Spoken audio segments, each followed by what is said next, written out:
င်္ဂလာပါခင်ဗျကိုစမန် channel ကနေပြန်လည်ကြိုဆိုလိုက်ပါတယ်ဒီကနေ့မှာတော့တပွဲစားမှုဆိုစာစဉ်42မျက်လုံးစားမိတ်စာဆိုတဲ့ဇာတ်လမ်းလေးကိုစဆုံးတင်ဆက်ပေးမှာဖြစ်ပါတယ်မိုးတူကကုံလူကုံခင်အခြေအနေဖြစ်ခဲ့ပါပြီရုံးမတော်ကြီးကတမိုးတွင်းလုံးတောက်သုံးရီကိုဘဝလင်းလင်းတောက်ဆုထားခဲ့ရတာကြောင့်စိမ့်လန်းစူပြေလို့နေခဲ့ပါတယ်ရုံးမကိုအမိတဟဲပြုတ်ကြတဲ့နေထိုင်ကြတဲ့တောကောင်များကလည်းအစာရေစာပိုးကျွေဝမှုကြောင့်အသွေးအမွေးများပြောင်ပြောင်ရောင်ရောင်တောက်ပနေခဲ့ပါတယ်။ဒီအတွက်လက်ရှိရာသီဥတုအခြေအနေကတော့ရုံးမမုတ်ဆိုးတို့ရဲ့အကြိုက်ပဲဖြစ်ပါတယ်။အကြောင်းကအခုလိုမိုးနှောင်းပိုင်းနဲ့မိုးအကုံဆောင်းကူးကာလကတာကောင်တိုင်းကိုအတိုင်းအတာတစ်ခုထိဝါလင်ပြည့်ဖြိုးကရှိနေစေတာကြောင့်ပါ။ဒါကြောင့်လေပြစ်ခတ်ရရှိတဲ့တာကောင်တို့ကအသားချိန်အားဖြင့်တော့ဒင်းပြေးကြက်ပြေးရရှိတတ်တာကြောင့်ပဲဖြစ်ပါတယ်။ကြပန်းရွာကမုတ်ဆိုးတာထူးတို့တားဖ3ယောက်ကဒူလေးတစ်လက်ကိုကင်ပြီးတောစီကိုဝင်ခဲ့ကြပါတယ်။ဘိုးကတိတ်မရွာတော့တဲ့အတွက်ရုံးမအတွင်းမှာသွားရလာရတာကမိုးရင်းဘက်နဲ့မတူတော့ပဲတက်တောင့်တက်တာရှိလာပါတယ်။တားဖ3ယောက်ကတားကောင်ပြစ်ဖို့ဆိုရထက်တောလေထွက်ခဲ့ကြခြင်းဖြစ်တဲ့အတွက်တောထဲမှာရက်အတန်ကြာနေကြရမှာဖြစ်ပါတယ်။သူတို့ဘက်ကဒလေးကတော့တောကောင်ပြစ်တာနဲ့တောလေထွက်တာကိုမတူဘူးလို့ခံယူထားကြပါတယ်။တောကောင်ပြစ်ရှင်းကတားကောင်ကိုမရမရှင်းတောစင်တောင်ထက်လိုက်လံရှာဖွေလို့ပြစ်ခတ်တာဖြစ်ပြီးတားကောင်ရတာနဲ့ဆက်ရှင်းမဲပြန်ကြပါတယ်။တောလေတာကတော့ဒီလိုမဟုတ်ပါ။မုတ်ဆိုးကတောနှက်ပြီးတော့တင်းတင်းရာစီမှာစခန်းအထိုင်ချပြီး10ရက်တန်စီ15ရက်တန်စီတောလေကြပါတယ်။တားကောင်ရရှိလာတဲ့အခါအသားကိုဖျက်လို့ကြက်တင်ပြီးတင်စီထားဖြစ်ပါတယ်။သားကောင်၄-၅ကောင်ရမှာပဲအဲ့ဒီအသားတို့ကိုစောင်းယူလို့အိမ်ပြန်ခရီးကိုလမ်းကြပါတယ်။ဒါကမုတ်ဆိုးသားထူးတို့ဘက်ကဒလေးအရတောပြည့်ရှင်းတဲ့တောလေချင်းကိုခွဲခြားတတ်မှတ်ခြင်းသာဖြစ်ပါတယ်။အခုလည်းပဲမုတ်ဆိုးသားထူးတို့တားဖကတောလေကြမှာဖြစ်တဲ့အတွက်တောတွင်စားတော့ဖို့ရိတ်ခါများနဲ့အတုံးအဆောင်များကိုကြောပိုးပြီးတည်ဆောင်လာကြရပါတယ်။သူတို့ရဲ့ရည်ရွယ်ရာရေမဲမြောင်ကိုရောက်ရှိတဲ့အခါမှာတော့တည်ဆောင်လာတဲ့ပစ္စည်းများကိုအသုံးပြုပြီးတော့နေထိုင်မှုအတွက်တဲတလုံးဆောက်ပြီးအရှိပြုကြရပါလိမ့်မယ်။ရှေ့နားကကြောက်ချောင်းလေးကိုရောက်ရင်လေးလေစာစားကြမယ်ဟိ။မုံဆိုးတာထူးက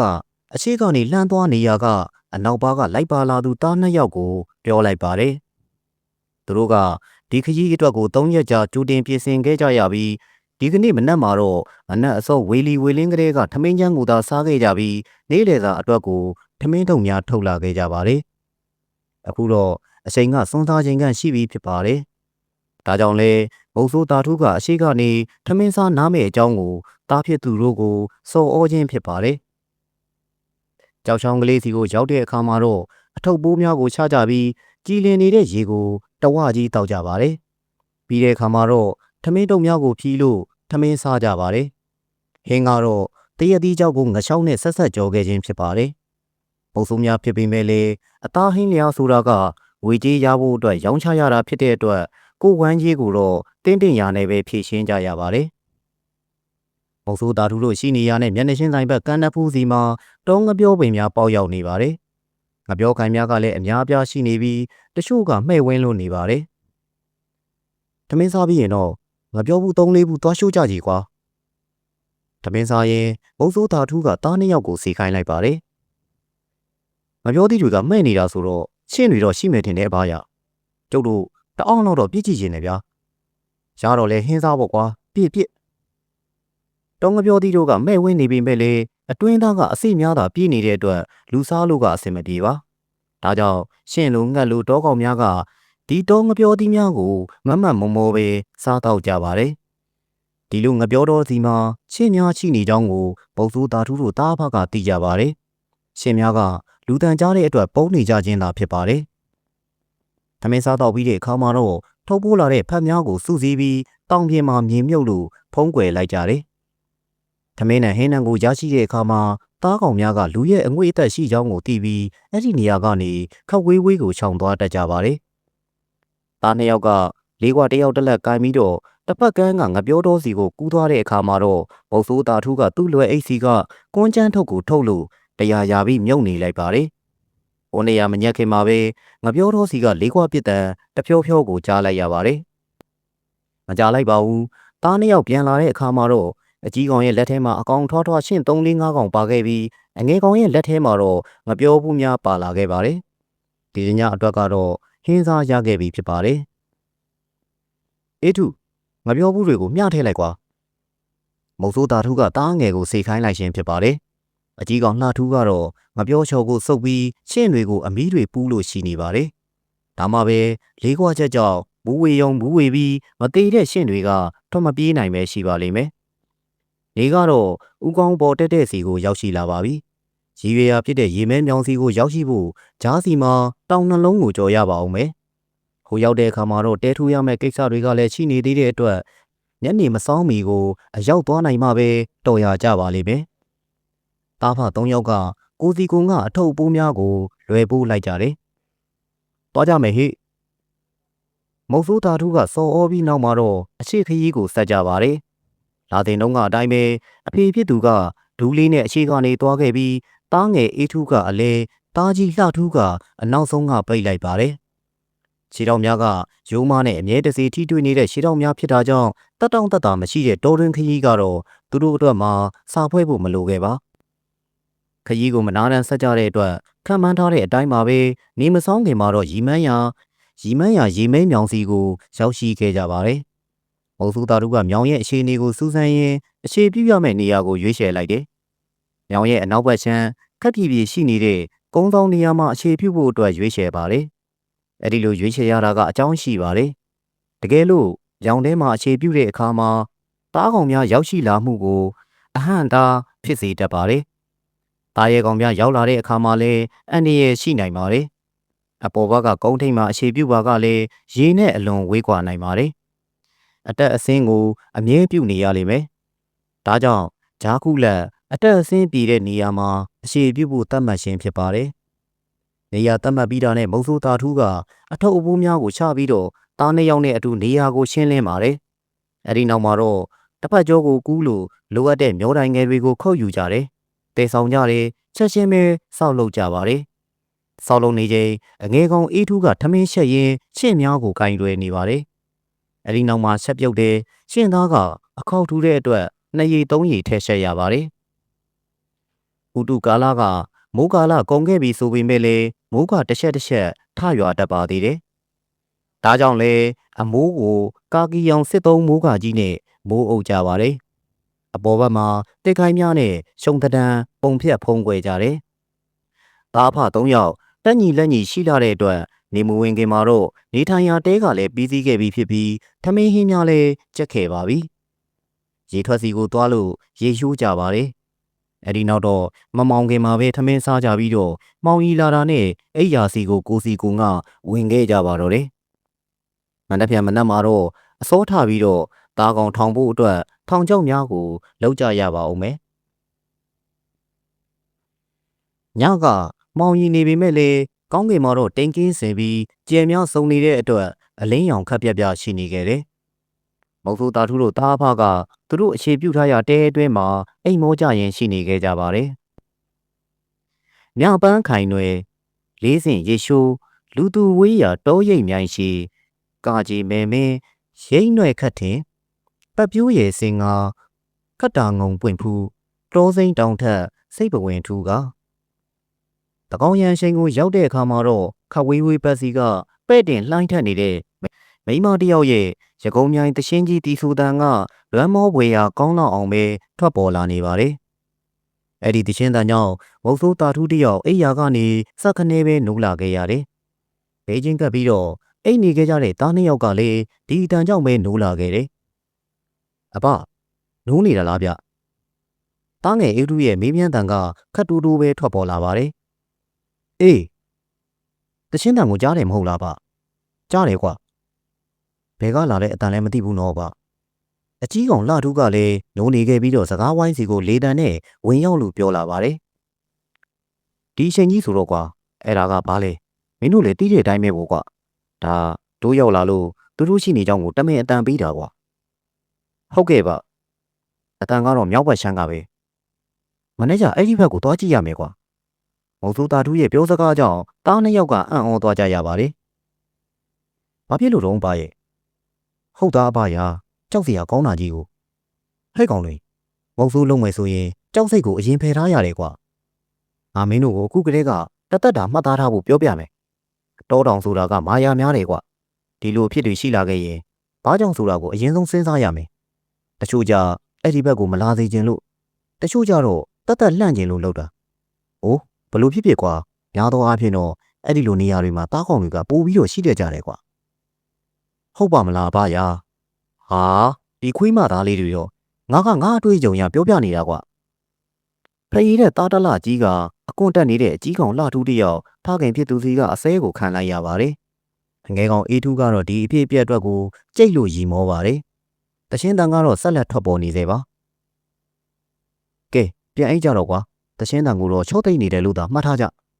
။မုံစိုးတာထုကပြောပြီးနောက်မှာတော့အိတ်ဆက်ဖို့ကိုသာလှုပ်ဆောင်လိုက်ပါတယ်။ခဏကြာတဲ့အခါမှာတော့တားနှစ်ယောက်ကအိတ်ပြောတာအိတ်မပြောတာမသိမုံစိုးတာထုတယောက်ကတော့တရှူးရှူးနဲ့ပဲအိတ်မောကျသွားခဲ့ပါပြီ။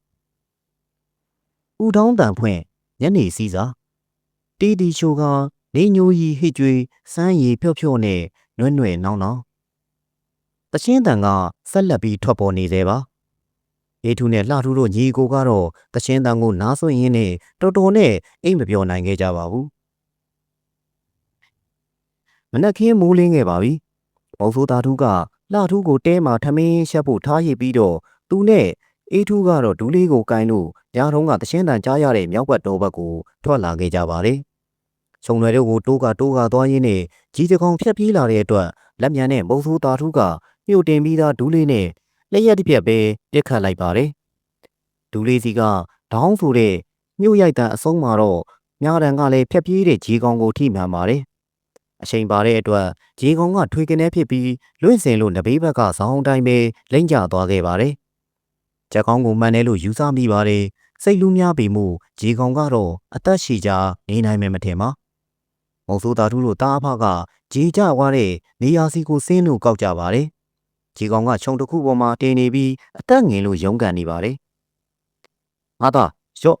ဒူးလေးကိုကင်ထားကွာအဘကခြုံခုတ်ပြီးဒီကောင်ကိုဆွဲချမယ်။မုံဆိုးသားထူးကဒူးလေးကိုအေးထူးစီကမ်းပေးပြီးပြောဆိုပဲဓားထုတ်လို့ခြုံပင်စီကိုကတ်ပါတယ်။အေးထူးကဒူးလေးကိုကင်ရင်ဖခင်ဖြစ်သူကိုကြည်နေပါတယ်။ဖခင်ဖြစ်သူကခြုံများကိုဓားနဲ့ခြိုင်ပြီးဂျီကိုဆွဲချဖို့ကြိုးစားနေပါတယ်။ကြည်နေရင်အေးထူးရဲ့စိတ်ထဲမှာဘာကြောင့်မှမသိညတုန်းကတရှင်းတန်အကြောင်းကအတွေးထဲစီကိုအလိုလိုပဲရောက်ရှိလာပါတယ်။ခေါင်းတစ်ပတ်များကြီးသွားရပါတယ်။မလုံမလဲစိတ်နဲ့နဘေးပတ်ဝန်းကျင်ကိုမျက်စိတောင်ပေါက်ခြောက်ကြည့်မိပါတယ်။ဟာဟိုကဘာကြီးပါလေ။အေးထူးရှိနေရမျက်စောင်းတို့အနေထား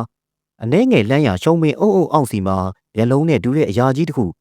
အဲ့ဒီအရာကြီးကသူတို့ရှိရာစီကိုစိုက်ကြည့်လို့နေပါတယ်။အေးထူးအလွန်အမင်းမဲ့လမ်းဖြတ်သွားခဲ့ရတယ်။အဘဟေး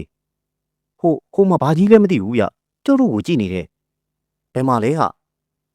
မုံဆိုးတာထူးကနှုတ်ကသာပြောနေပြီးလူကတော့လှည့်မကြည့်ပါဂျီဒီကောင်ကိုဆွဲချဖို့အတွက်သာစိုင်းပြင်းနေခဲ့ပါတယ်ဟိုမှာလေးအဘရဟာအဘကကြည့်မှမကြည့်ပဲဗျဟိုမှာအေးထူးကအဖေဖြစ်သူဘက်ကိုဖြတ်ခနဲလှည့်ကြည့်ပြီးပြောလိုက်ပြီးတဲ့နောက်ပြန်ကြည့်လိုက်ချိန်မှာတော့ခြုံထဲကမျက်လုံးကြီးကပျောက်ချင်းမလားပျောက်ကွယ်သွားခဲ့ပါပြီဘယ်မှာလဲကွာမုံဆိုးတာထူးကအေးထူးပြရာစီကိုလှမ်းကြည့်လိုက်ပြီးဘာမှမတွေ့တဲ့အတွက်စိတ်မရှိစွာနဲ့မေးမြန်းပါတယ်အခုပဲပျောက်သွားတာဘာရမင်းကလည်းကွာအရေးထဲမှာအဖေကိုကူမယ်မရှိပောက်ကရတွေလာပြောနေတယ်ကျုပ်တကယ်ပြောတာဘာရမျက်လုံးကြီးဗျာသကောလောက်ကြီးရှိဟေ့ကောင်တော်ပြီကွာစကားတွေဘာတွေလုံးမနေနဲ့ဒီမှာတားကောင်ကိုဆွဲချမရလို့ခက်ခက်ခဲခဲဆွဲချနေရတာမြန်လာဒီကိုလာကူးကွာအေးထူးလည်းဘာမှမပြောတာတော့ပဲဖခင်ဖြစ်သူကိုကူညီဖို့အတွက်လှုပ်ဆောင်ရပါတော့တယ်ဒါပေမဲ့လည်းသူ့ရဲ့စိတ်ကတော့အခုနောက်ကမြင်လိုက်ရတဲ့မျက်လုံးကြီးစီမာသာရှိနေခဲ့ပါတယ်နှစ်ယောက်အားနဲ့ဆွဲချတဲ့အခါမှာတော့ခြုံမောကကြီးကောင်ကလည်းချောကနေပဲပါလာခဲ့ပါပြီအကောင်ထွားတယ်ဟိအဖွင့်တော့ကောင်းသွားပြီကွာလက်ဦးကောင်းတဲ့အတွက်မုံဆိုးတာထုကကျင်းနဲ့လို့ရေရုပ်ပါတယ်အေးထူးကကြီးကောင်စီကိုအာယုံမထားနိုင်ပါသူ့စိတ်ကတော့အခုနောက်ကမြင်လိုက်ရတဲ့ကြီးမားတဲ့မျက်လုံးကြီးကိုသာပြန်လည်ရင်းမြင်ရောင်နေခဲ့ရပါတယ် ငါတကယ်ပြောတာပါကိုရာငါမျက်လုံးနဲ့တသိချာချာကြီးကိုမြင်လိုက်ရတာကွာကြီးကောင်ကိုအသားဖြတ်နေတဲ့အကိုဖြစ်သူလှထူးကိုနဘေးကနေကူပေးနေရင်းကအေးထူးကပြောပြနေပါတယ်လှထူးကညီဖြစ်သူပြောတာကိုအသားဖြတ်ရင်းကနားထောင်ပေးနေခဲ့ပါတယ်ငါတို့အဲ့ဒီဟာကြီးကိုအတော်တော်လေးကြောက်မိတယ်ကွာမင်းကဘလို့ထင်လဲအကိုရငါလည်းမြင်မင်းလိုပဲကြောက်မှာပဲကွာ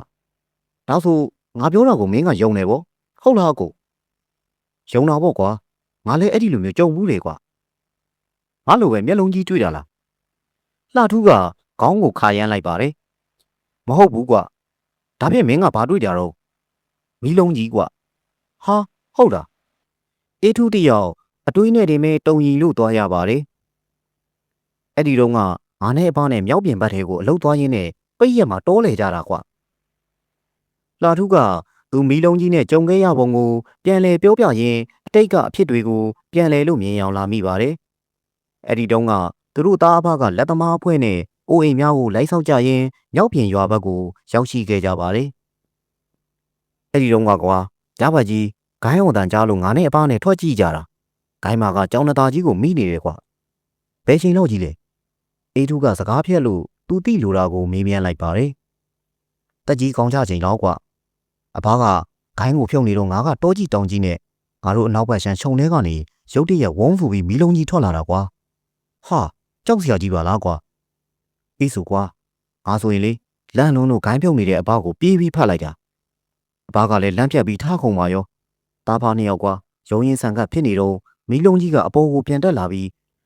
လူတရက်အမြင့်ကိုရောက်တော့တော်တဲ့အတိုင်းပဲအနောက်ဘက်ကိုပြန်သွားပါရောလားကွာအလတ်လာငါသာဆိုအဲ့ဒီနေရာတင်တီးထွက်ကြလောက်တယ်ကွာလှထူးကရီလိုက်ပါတယ်မင်းမပြောခင်ကတည်းကငါကထွက်တောင်ကြပြီးနေပြီကွာဟာမင်းကိုအဘကမဆဲဘူးလားအကိုရမဆဲပဲနေမလားကွာအဘအကြောင်းလဲမင်းသိရတာနဲ့အဘကြတော့အဲ့ဒီမီးလုံးကြီးကိုမမြင်ရဘူးလားမမြင်ဘူးလို့ပြောတယ်ကွာဟောဗျာဒါဆိုရင်တော့မင်းကိုစေးရုံနဲ့မကရိုက်ပါရိုက်မယ်ထင်တယ်ကွာရိုက်တာပေါ့ကွာနေရင်သုံးချက်အုပ်ခံရတယ်ဒါတောင်ကံကောင်းတယ်လို့ပြောရမယ်ကောင်ကြီးတကယ်လို့သာလမ်းဖြတ်ပြီးမိထားတဲ့တောကြောင်ကြီးသာလွတ်သွားရင်တော့ငါ့ကိုအဲ့ဒီနေရာမှာနေမြင်မြုပ်ပြစ်လောက်တယ်ကွာညီကိုနှစ်ယောက်တပြိုင်တည်းပဲရီမောလိုက်မိကြပါတယ်ဟေ့ကောင်တွေဂျီကလေးတစ်ကောင်ဖြတ်နေတာမပြီးတော့ဘူးလားကွာဒီမှာမိဖို့စောက်တဲ့သူကတော့ပြီးတော့မဲကွာချက်တင်ဖို့အတွက်မိဖို့စောက်နေတဲ့မုံဆိုးတာထုကလှမ်းလို့អော်ပါတယ်အေးထူးတို့ကဇက်ကိုပူရင်ငြိမ်သွားခဲ့ကြပါတယ်လှထူးကတော့ဂျီသေးကိုပုံမူသွက်လက်တဲ့လက်များနဲ့ဖြတ်တောက်နေခဲ့ပါတယ်ဟိုကောင်အေးထူးမင်းကိုမုံဆိုးပညာအရှိခံရအသားဖြတ်တာကိုတင်ခိုင်းတာနော်အဲ့ဒီနားမှာသွားထိုင်ပြီးစကားများခိုင်းနေတာမဟုတ်ဘူးကွာအေးထူးကိုလှမ်းអော်လာပါတယ်ဟဲ့ကောင်မင်းကိုပြောနေတာကြားလားဟုတ်ကဲ့ပါကြားပါတယ်ဗျတခုံးမှပြန်မပြောတဲ့တားငယ်ကောင်ကိုလှမ်းអော်ပြီးနောက်တားငယ်ကတုံ့ပြန်လာတဲ့အခါမှာတော့မုံဆိုးတာထူးလဲဘာမှထပ်မပြောတော့ပါသူလုံနေတဲ့မိဖို့ကိုသာတကုတ်ကုတ်နဲ့ပြန်လဲလို့လှုပ်ဆောင်နေခဲ့ပါတော့တယ်အဲ့ဒီညကဂျီဝမ်တွင်သားချက်နဲ့တားဖ3ယောက်ဥဆိုခဲ့ကြပါတယ်ဒီတစ်ခေါက်တောလေခရီးကဒီပုံတိုင်းတာဆက်ရှိနေမယ်ဆိုရင်တော့အပြန်ခရီးအထိမုံဆိုးကရင်းကမျက်မျက်ကလေးရှိနေရမယ့်အခောက်လို့မုံဆိုးတာထူးကတော့ထင်နေမိခဲ့ပါတယ်ဒီလိုဆိုရခြင်းမှာတခြားကြောင့်မဟုတ်ပါတောလေခရီးများကတစ်ခေါက်နဲ့တစ်ခေါက်မတူတတ်ပါရာသီဥတုပေါ်အမိရှိတတ်ပြီးတစ်ခါတလေလည်းပဲရာသီဥတုထက်ကံတရားကိုအမိအတီးပြုတ်တတ်ပါတယ်ဒီအကြောင်းအရာများအားရှင်းပြပေးပါမယ်ရာသီဥတုပေါ်မိတီချင်းကတော့တားကောင်တို့ကရာသီဥတုအလိုက်စကြက်နေရာများကိုပြောင်းတတ်ပါတယ်ကျက်စားပုံလည်းပဲပြောင်းလဲတတ်ပါတယ်မိုးခါမှာဝတော်များစီမှာကျက်စားတတ်တဲ့တားကောင်များကဝတော်များစီကိုရောက်ရှိလာပြီးအစာအရည်စာပေါများတဲ့အတွက်ပုံမှန်ကျက်စားရနေရာများစီမှာတားကောင်များကရှားပါသွားတတ်ပါတယ်တချို့တားကောင်များကြတော့မိုးကာလမှာသူတို့နေထိုင်ရအနီးတစ်ဝိုက်မှာသာကျက်စားနေခဲ့ပြီးတခြားစီကိုတော်ယုံနဲ့မထွက်တတ်ကြပါဒါကြောင့်မိုးကာလကတော့မုံဆိုးရှည်လေရခတ်ပြီးတားကောင်ချဖို့အနှဲငယ်ခက်ခဲတဲ့ကာလလို့လည်းဆိုရပါလိမ့်မယ်ဒီအပြင်မိုးကာလကတားကောင်များရဲ့ရှေးရရှေးခင်းကိုမုံဆိုးအနေနဲ့ကောက်ချက်ချရခတ်တတ်ပြန်ပါသေးတယ်မိုးကြောင့်ရှေးရများကပြတ်သွားတတ်တဲ့အပြင်တခါတရံလက်ဆက်တဲ့ရှေးရကလည်းမိုးကြောင့်ပဲရှေးရဟောင်းလို့ထင်ကျင်စရာဖြစ်တတ်ပါတယ်မိုးကာလကမုံဆိုးအတွက်အခုလိုဥဆိုဖို့ကတိတ်မလွယ်ကူပါတဖန်ကံတရားပေါ်မူတည်တယ်လို့ပြောရတာကလည်းမိုးကုံဆောင်ကူအခုလိုအချိန်မျိုး လွေကာလသားကောင်များရေရှိရာအနီးမှာစုဝေးနေတဲ့ချိန်စတဲ့သားကောင်များပေါ်များနေပါတဲ့အချိန်ဖြစ်ပေမဲ့လည်းကံမကောင်းစွာနဲ့ပဲတောကန်းပြီးတော့သားကောင်မရတဲ့အခါများလည်းများစွာရှိတတ်ပါတယ်ဒီလိုအခါမျိုးမှာတော့အခုလိုမျိုးမုတ်ဆိုးအနေနဲ့ဥဆိုဖို့မပြောနဲ့အိမ်ပြန်တွက်ချေခိုက်ဖို့အရေးမုတ်ဆိုးမှာရှေတူချာထွက်တောကိုပတ်နေရပြီမဲ့လေအကြောင်းကြောင့်သားကောင်ကိုမရပဲရှိတတ်ခဲ့ပါတယ်ဒီတစ်ခေါက်ကတော့ထပ်ပါကိစ္စများလို့ရှိမနေလာစဉ်ရက်တုံးကရှင့်သားအခုဂျေဝမ်းတွင်းသားနဲ့သားဖ3ယောက်ထမင်းကိုခေါင်းမဖော်စတမ်းပဲစားဖြစ်ခဲ့ပါတယ်ထမင်းစားပြီးနောက်မှာတော့အသားများကိုကြက်တင်ဖို့အတွက်ဆက်လက်လှုပ်ဆောင်ရပါလိမ့်မယ်လေးလယ်ပိုင်းမှာတော့တခဏအနားယူကြပါတယ်ဝန်လွယ်ပိုင်းကိုရောက်တဲ့အခါမှာတော့ဂိုင်းများလဲဖို့အတွက်ပါလာတဲ့ကျူးများကိုစစ်ဆေးခြင်းနဲ့တခြားပြင်ဆင်မှုများကိုတားဖ3ယောက်လှုပ်ဆောင်ပြကြပါတယ်ညနေဘက်ကိုရောက်တဲ့အခါမှာတော့အနီးနားဝန်းကျင်စီကိုလှည့်ပြီးဂိုင်းများကိုရသလောက်လိုက်ဆင်ဖြစ်ကြပါလိမ့်မယ်ညနေဘက်ရောက်ချိန်မှာတော့မုံစိုးသားထူးနဲ့လှထူးတို့ကဂိုင်းများကိုလိုက်ဆင်ကြပါတယ်ဂိုင်းအတွက်နေရာကိုတားဖားနှစ်ယောက်တိုင်ပင်ပြီးဆင်ပြကြပါတယ်လှထူးကအေးထူးနဲ့စားရင်အဖေဖြစ်သူနဲ့အများဆုံးလိုက်ပါဖြစ်တာကြောင့်တောတွင်အတွေ့အကြုံကပိုလို့များခဲ့ပါတယ်အေးထူးကတော့တဲစီမှာထမင်းချက်ကနေခဲ့ပါတယ်ဂိုင်းများ14-5ခုခန့်ဆင်ပြီးတဲ့နောက်မှာတော့မောင်ရီပြိုးလာတဲ့အတွက်မုတ်ဆိုးသားထူးတို့တားဖလည်းတဲစီကိုပြန်လာခဲ့ကြပါတယ်တဲစီကိုရောက်တဲ့အခါမှာအေးထူးကပျောက်ချင်းမလှပျောက်နေပါတယ်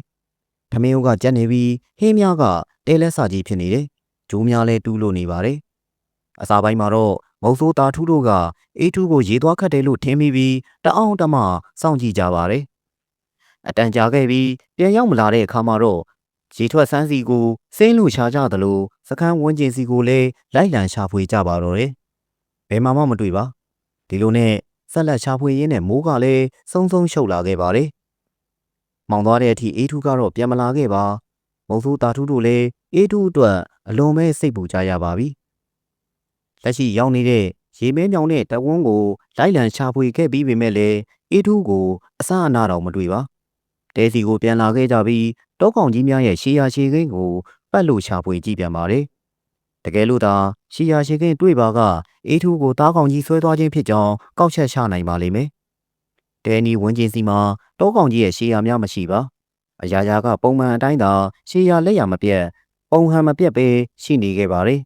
ဒီလိုဆိုရင်အေးထူးကတောကောင်ကြီးလက်ချက်နဲ့ပျောက်ဆုံးနေတာမဟုတ်ပါဒီအတွက်ကြောင့်စိတ်အေးရပါတယ်ဒါပေမဲ့လည်းအေးထူးပျောက်ရှင်းမလားပျောက်နေခြင်းအတွက်ကိုတော့စိတ်ပူနေရပါသေးတယ်ဘယ်လူများပျောက်နေပါသလဲမုတ်ဆိုးတာထူးထူးလည်းတညတာလုံးတောလှဲ့တောင်လှဲ့နဲ့အေးထူးကိုချဖွေကြပါတယ်တောတောင်ထဲမှာနာမည်ဟစ်ပြီးမချဖွေရဘူးလို့ဆိုပေမဲ့လည်းသူတို့ကတော့သွေးသားချင်းချာတယောက်ဖြစ်သူအေးထူးအတွက်ကိုတတိမထားနိုင်တော့ပါနာမည်ဟစ်လို့ခေါ်ဝေါ်ကချဖွေကြပါတယ်အเจ้าကထူးမလာပါပျောက်ဆုံးနေသူမုံဆိုးတာထူးရဲ့သားငယ်အေးထူးကိုတော့ဘလို့မှမတွေ့နိုင်ခဲ့ကြပါဘူးဥတုကာလကမိုးကာလကိုလွန်ခဲ့ပါပြီဘုံဆိုးကြီးမုံခေါင်ကသွေးပွဲတော်ကိစ္စကိုဖြေရှင်းပြီးတဲ့နောက်အရာရာကတမန်ရိုးကြအတိုင်းပဲတောလေလိုက်မိသားစုကိုအချိန်ပေးလိုက်နဲ့အေးချမ်းစွာပဲရှိနေခဲ့ပါတယ်ဒီတူသွေးပွဲတော်ကိစ္စကသူကယ်ထုတ်ယူပေးခဲ့တဲ့ညညိုရဲ့ဦးကြီးစိန်မောင်တို့နဲ့လည်းတင့်မြတ်ခဲ့ပြီးဖြစ်ပါတယ်ဦးကြီးစိန်မောင်တို့ဘက်ကမိသားစုများကလည်းတရမီရွာအထိကိုအကြိမ်ကြိမ်လာရောက်လို့လဲပတ်ကြတဲ့အထိလမ်းပေါက်ခဲ့ပါတယ်ဒီကိစ္စပြီးစီးချိန်ကဆိုရင်တဖန်းပင်ရွာနဲ့တခြားရွာတွေစီကသွေးပွဲတော်ကိစ္စမှာပါဝင်ခဲ့ကြသူများကမုံဆိုးကြီးမုံခေါင်စီကိုတကူးတကလာရောက်ကြော့ကြတဲ့အတွက်ဧည့်သည်မပြတ်ခဲ့ပါမုံဆိုးကြီးမုံခေါင်ကသူ့ကိုလာကြော့သူများနဲ့သူကဘာသာမတူတဲ့အတွက်ကြော့မခံပါလက်ဆောင်ပနာများကိုသာလက်ခံခဲ့ပါတယ်အခုရက်ပိုင်းမှာတော့မုံဆိုးကြီးမုံခေါင်တို့အိမ်စီမှာဧည့်သည်မရှိတဲ့အခိုက်အတန့်တစ်ခုဖြစ်လို့နေပါတယ်မုံဆိုးကြီးမုံခေါင်ကခြံဝင်းထဲမှာပစိန်တလက်နဲ့ထင်းများပေါက်နေခဲ့တယ်။အကိုညညိုကကင်မွန်းတဲ့မုံဆိုးကြီးမုံခေါင်ရဲ့အနားကိုရောက်ရှိလာပါတယ်။မုံဆိုးကြီးမုံခေါင်ကထင်းပေါက်ရှင်းကိုရက်တန်းလိုက်တယ်။ပြောစရာရှိလို့လားညညို။ဟုတ်တယ်အကို။ညညိုကတခုခုကိုလိုချင်တဲ့အပြုံးမျိုးနဲ့ပြုံးလိုက်ပါတယ်။စကားကချက်ချင်းမပြောသေးပါ။ပြောလေညညို။အော်ဟိုလေးအကိုသားလေးအခါလေပြည့်ရင်လေ ညညိုဟိုမွေးနေ့အလှလေးလှုပ်ပေးခြင်းလို့ကိုသားလေးကုသိုလ်ရအောင်လို့လေမုံဆိုးကြီးမုံခေါင်ရက်ခုံးများပင့်တက်သွားခဲ့ရပါတယ်ထူးဆန်းလာပါလားညညိုရဲ့ညညိုကမျက်မှောင်ကျုပ်သွားခဲ့တယ်ဘာကိုထူးဆန်းရမှာလဲအကိုရဲ့အော်အရင်တုန်းကဆိုလေညညိုကအခုလိုမျိုးအလှူဒန်းတို့ဘာလို့ဆိုတာပြောတာမကြားမိလို့လေမုံဆိုးကြီးမုံခေါင်ရဲ့စကားကမှန်ကန်ပါတယ်ညညိုကအရင်ကတည်းကမိခင်စီကနေဆုံးပညာဘူးကိုလက်ခံရယူထားသူဖြစ်တာကြောင့်ဘာသာရေးနဲ့ဝေးကွာသွားနေခဲ့ပါတယ်။ဖခင်အရင်နဲ့လည်းဝေးရောင်နေခဲ့သူဖြစ်ပါတယ်။အခုမှသာသားစိတ်နဲ့အလှအတန်းတို့ဘာတို့အကြောင်းစကားဆူလာခြင်းဖြစ်ခဲ့ပါတယ်။မုံဆိုးကြီးမုံခေါင်ကအကုတို့အလုံးနဲ့အသက်မွေးပြီးဘာသာကြားလည်းဖြစ်ပေမဲ့ညညိုတို့လောက်တော့မကင်းกว่าပါ။သူကဘာသာအလုံးကိုအလေးထားသူပဲဖြစ်ပါတယ်။မုံဆိုးကြီးမုံခေါင်ရဲ့အပြောကြောင့်ညညိုကခေါင်းကိုကုပ်လို့ရီမောလိုက်ပါတယ်။အဲ့ဒါကလေဟိုညညိုကပြောရခက်နေဟန်ရှိပါတယ်။အကိုသိပါတယ်ညညိုရဲ့။ကဲဒါလေးအခါလဲပြီလို့ညညိုကအဲ့ဒီလိုလှုပ်ရှင်တပဆိုလဲလှုပ်နော်။ခင်မုန်းတဲ့မုံဆိုးကြီးမုံခေါင်ရဲ့စကားကြောင့်ညညိုကကြည်နဲ့ပျော်ရွှင်သွားခဲ့ပါတယ်။ဒီခိုင်အိမ်တွင်းဘက်ပကတ်ထဲမှာတိတ်ထားတဲ့တားဖြစ်သူရဲ့ငိုတန်ကထွက်ပေါ်လာခဲ့တယ်။အကိုတားငိုနေပြီညညိုသွားလိုက်အောင်မယ်နော်အေးညညိုမြန်သွားတားလီပြုတ်ကြနေအောင်မယ်ညညိုကတုတ်သီးတုတ်ပြနဲ့အနားစီကနေပြေးထွက်သွားခဲ့ပါတယ်ဘုံဆိုးကြီးမုံခေါင်ကထင်းကိုဆက်ကမပေါင်းနိုင်သေးပါပစိန်ကိုကင်လို့ဇနီးတဲ့ရဲ့ကြောပြင်ကိုကြည့်ပြီးပြုံးလို့သာနေမိခဲ့ပါတယ်အခုတလောမုံဆိုးကြီးမုံခေါင်ရဲ့အာယုံစီမှာထူးဆန်းတဲ့မြင်ကွင်းတစ်ခုကိုခန်းစားမြင်ရောက်နေရတယ်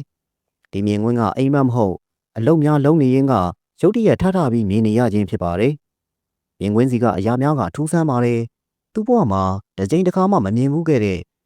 ဖြူလွှတ်လွှတ်နေများဖုံးလွှမ်းနေတဲ့တောင်တန်းများကိုလျှက်တစ်ပြက်မြင်ရောက်နေရပါတယ်။အဲ့ဒီပြင်နှင်းပြင်ဖြူဖြူကြီးဘောကအဖြူရောင်ဝဝွန်ကြီးတစ်ကောင်နှင်းကျက်တဲ့တစ်ကောင်နဲ့ရွှေရောင်တောက်နေတဲ့ဂျေသမင်နဲ့တလန်းစင်နဲ့တောကောင်တစ်ကောင်ကိုမြင်နေရပါတယ်။အစွဲပြူးပြူးနှချောင်းကအဲ့ဒီတောကောင်ရဲ့ဗစက်စီကနေထွက်ပေါ်နေပါတယ်။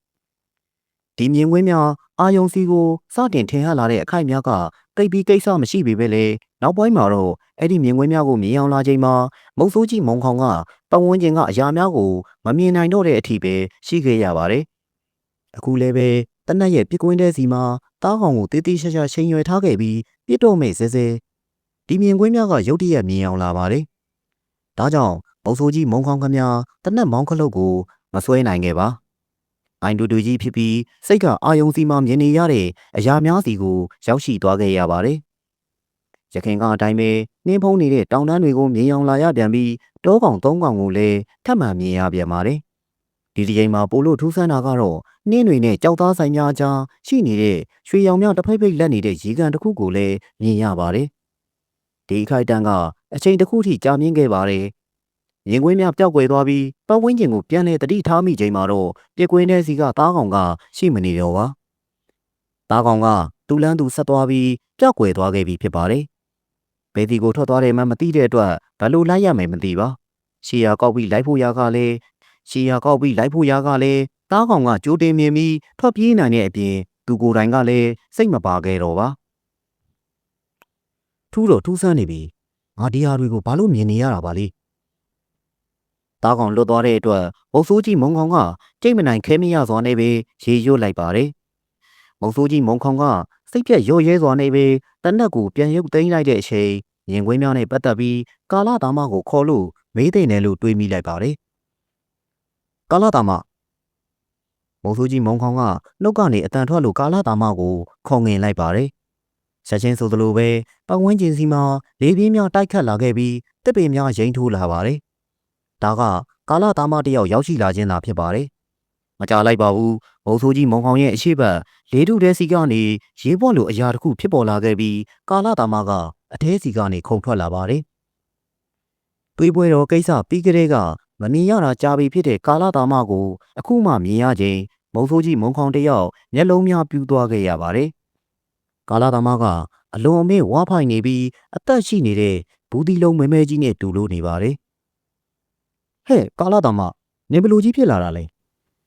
မုံဆိုးကြီးမုံခေါင်ကတအံ့တော်မေးလိုက်တဲ့အခါမှာတော့ ကာလာသားမရဲ့မျက်နှာကြီးကဆက်ပြေးပြေးဖြစ်လို့သွားပါတယ်။အစားတွေစားတယ်လို့အိတ်ကလည်းများတော့ငါဝလာတာမုံကောင်းရဟဲဟဲဟဲသူ့အဖေနဲ့သူ့ဟန်ကအဆက်လိုနေပါတယ်။မုံဆိုးကြီးမုံခေါင်ကဘာဆက်ပြောရမယ်မသိတော့ပါ။စကားတို့လည်းစွန့်အားပျောက်ဆုံးရင်းနဲ့ကာလာသားမကိုငေးဆိုင်လို့ကြည့်နေမိပါတယ်။ကာလာသားမကမုံဆိုးကြီးမုံခေါင်ရဲ့အကြည့်တွေကြောင့်အနေရခတ်သွားခဲ့ပါတယ်။ချက်လဲချက်သွားခဲ့တယ်။မုံခေါင်နင်ငါ့ကိုအဲ့ဒီလိုကြီးမကြည့်နဲ့လေငါမနေတတ်ဘူးဟဲ့ကာလာသားမငါကနင်ကိုကြည့်ချင်လို့ကြည့်နေတာမဟုတ်ဘူးစိတ်ပြက်ပြီးကြည့်နေမိတာရှကူချက်ကန်းနဲ့ပြောလာတဲ့ကာလာသားမကိုမုံဆိုးကြီးမုံခေါင်ကပြင်းပြင်းထန်ထန်ပဲတုံ့ပြန်လို့ပြောလိုက်ပါတယ်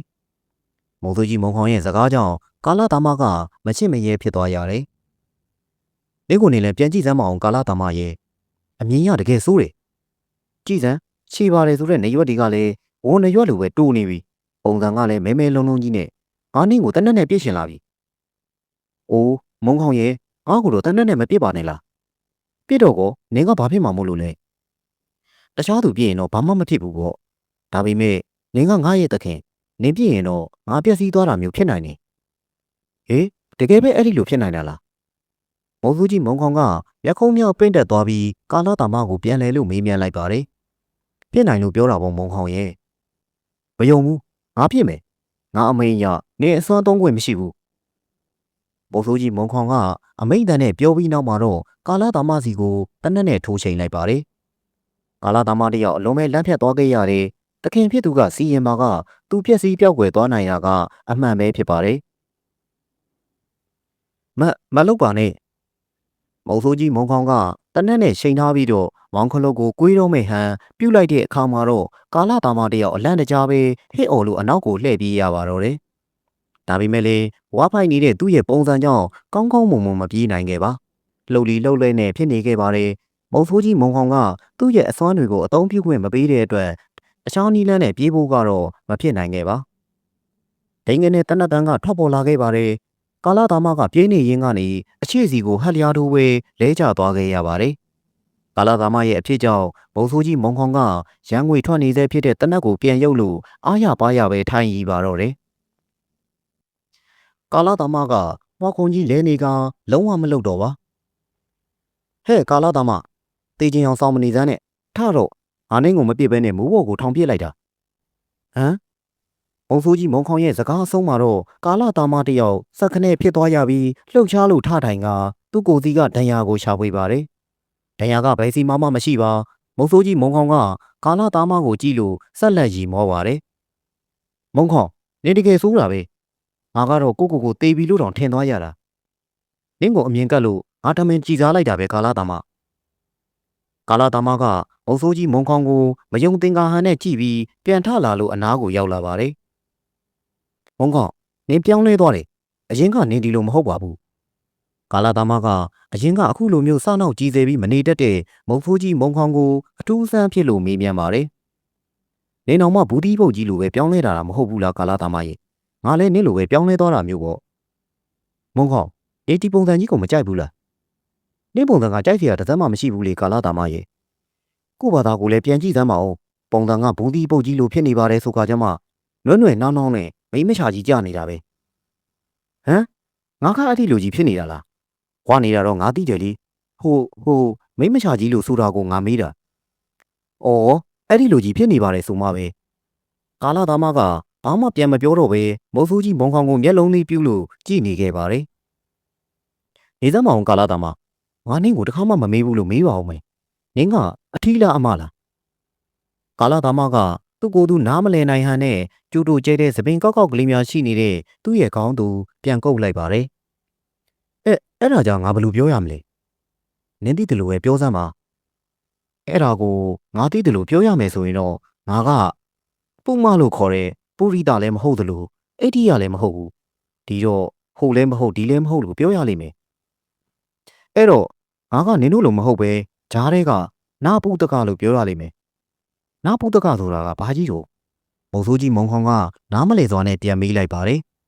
ကာလာသားမပြောတဲ့နာပုတကဆိုတာကဂျားလိန်ဖြစ်တဲ့နဘုံးလိန်ကိုပြောခြင်းသာဖြစ်ပါတယ်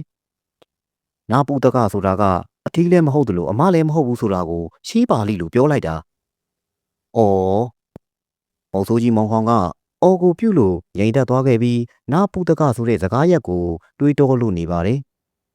အချိန်နဲ့ကြာသွားခဲ့ပါတယ်မုံခေါင်ကာလာတမကငိမ့်သက်ပြီးအတွေးလုံနေတဲ့မုံဆိုးကြီးမောင်ခေါင်ကိုခေါ်လိုက်ပါတယ်ဟေးဘာကြီးတို့မုံဆိုးကြီးမောင်ခေါင်ကပြန်မေးတဲ့အခါကာလာတမကမရှင်းမရဲနဲ့အောက်ပါအတိုင်းပဲဆက်လက်မေးပါတယ်ဟိုနင်ငါ့ကိုခေါ်တာအဲ့ဒါမင်းမလို့ခေါ်တာလားကာလာတာမရဲ့အမေးစကားကမုံဆိုးကြီးမုံခေါင်အခုနောက်ကသူမေးမြန်းမှုကြံစီနေတဲ့ကိစ္စကိုတတိယသွားမိသေးပါတယ်။နင်းကိုမြင်ပြီးငါမေးသွားတာကာလာတာမရ။ငါနင်းကိုမေးချင်တာရှိလို့ခေါ်လိုက်တာ။ဘာမေးမလို့လဲမေးလေ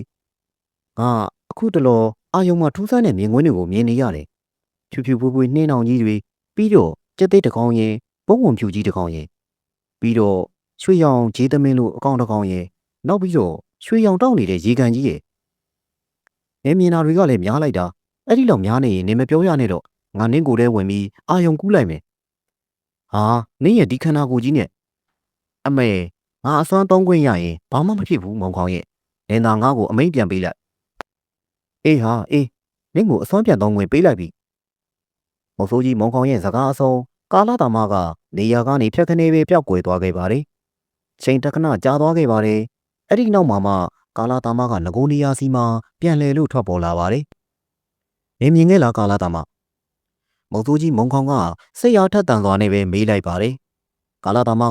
ခေါင်းကိုခါရမ်းလိုက်ပါတယ်။ငါဘာမှမမြင်ရဘူးမုံခေါင်။ဟမ်မုံဆိုးကြီးမုံခေါင်အံ့အားသင့်သွားခဲ့ရပါတယ်။နင်လက်စားချခြင်းလို့ပောက်ကရတွေမပြောနဲ့တော့ကာလာတာမ။ငါတကယ်ပြောနေတာမုံခေါင်။ငါဘာမှမမြင်ရဘူး။မုံဆိုးကြီးမုံခေါင်အံ့အားသင့်သွားခဲ့ရပြန်ပါပြီ။ငါမြင်နေဆိုနင်လည်းမြင်ရမယ်မဟုတ်လားကာလာတာမရဲ့။ငါလည်းအဲ့ဒါကိုထူးဆန်းနေတာပဲမုံခေါင်။မုံဆိုးကြီးမုံခေါင်စကားမဆိုပြတော့ပါ။နင်စိတ်ညစ်သွားတာလားမုံခေါင်။ငါစိတ်တော့မညစ်ပါဘူး။ဒါပေမဲ့ဒါကဘာဖြစ်နိုင်မလဲဆိုတာကိုငါတွေးနေရပြီ။ကာလာတာမကမုံဆိုးကြီးမုံခေါင်ရဲ့နဘေးစီကိုရွှေ့လိုက်ပြီးပုံစံတူပဲလိုက်ထိုင်လိုက်ပါတယ်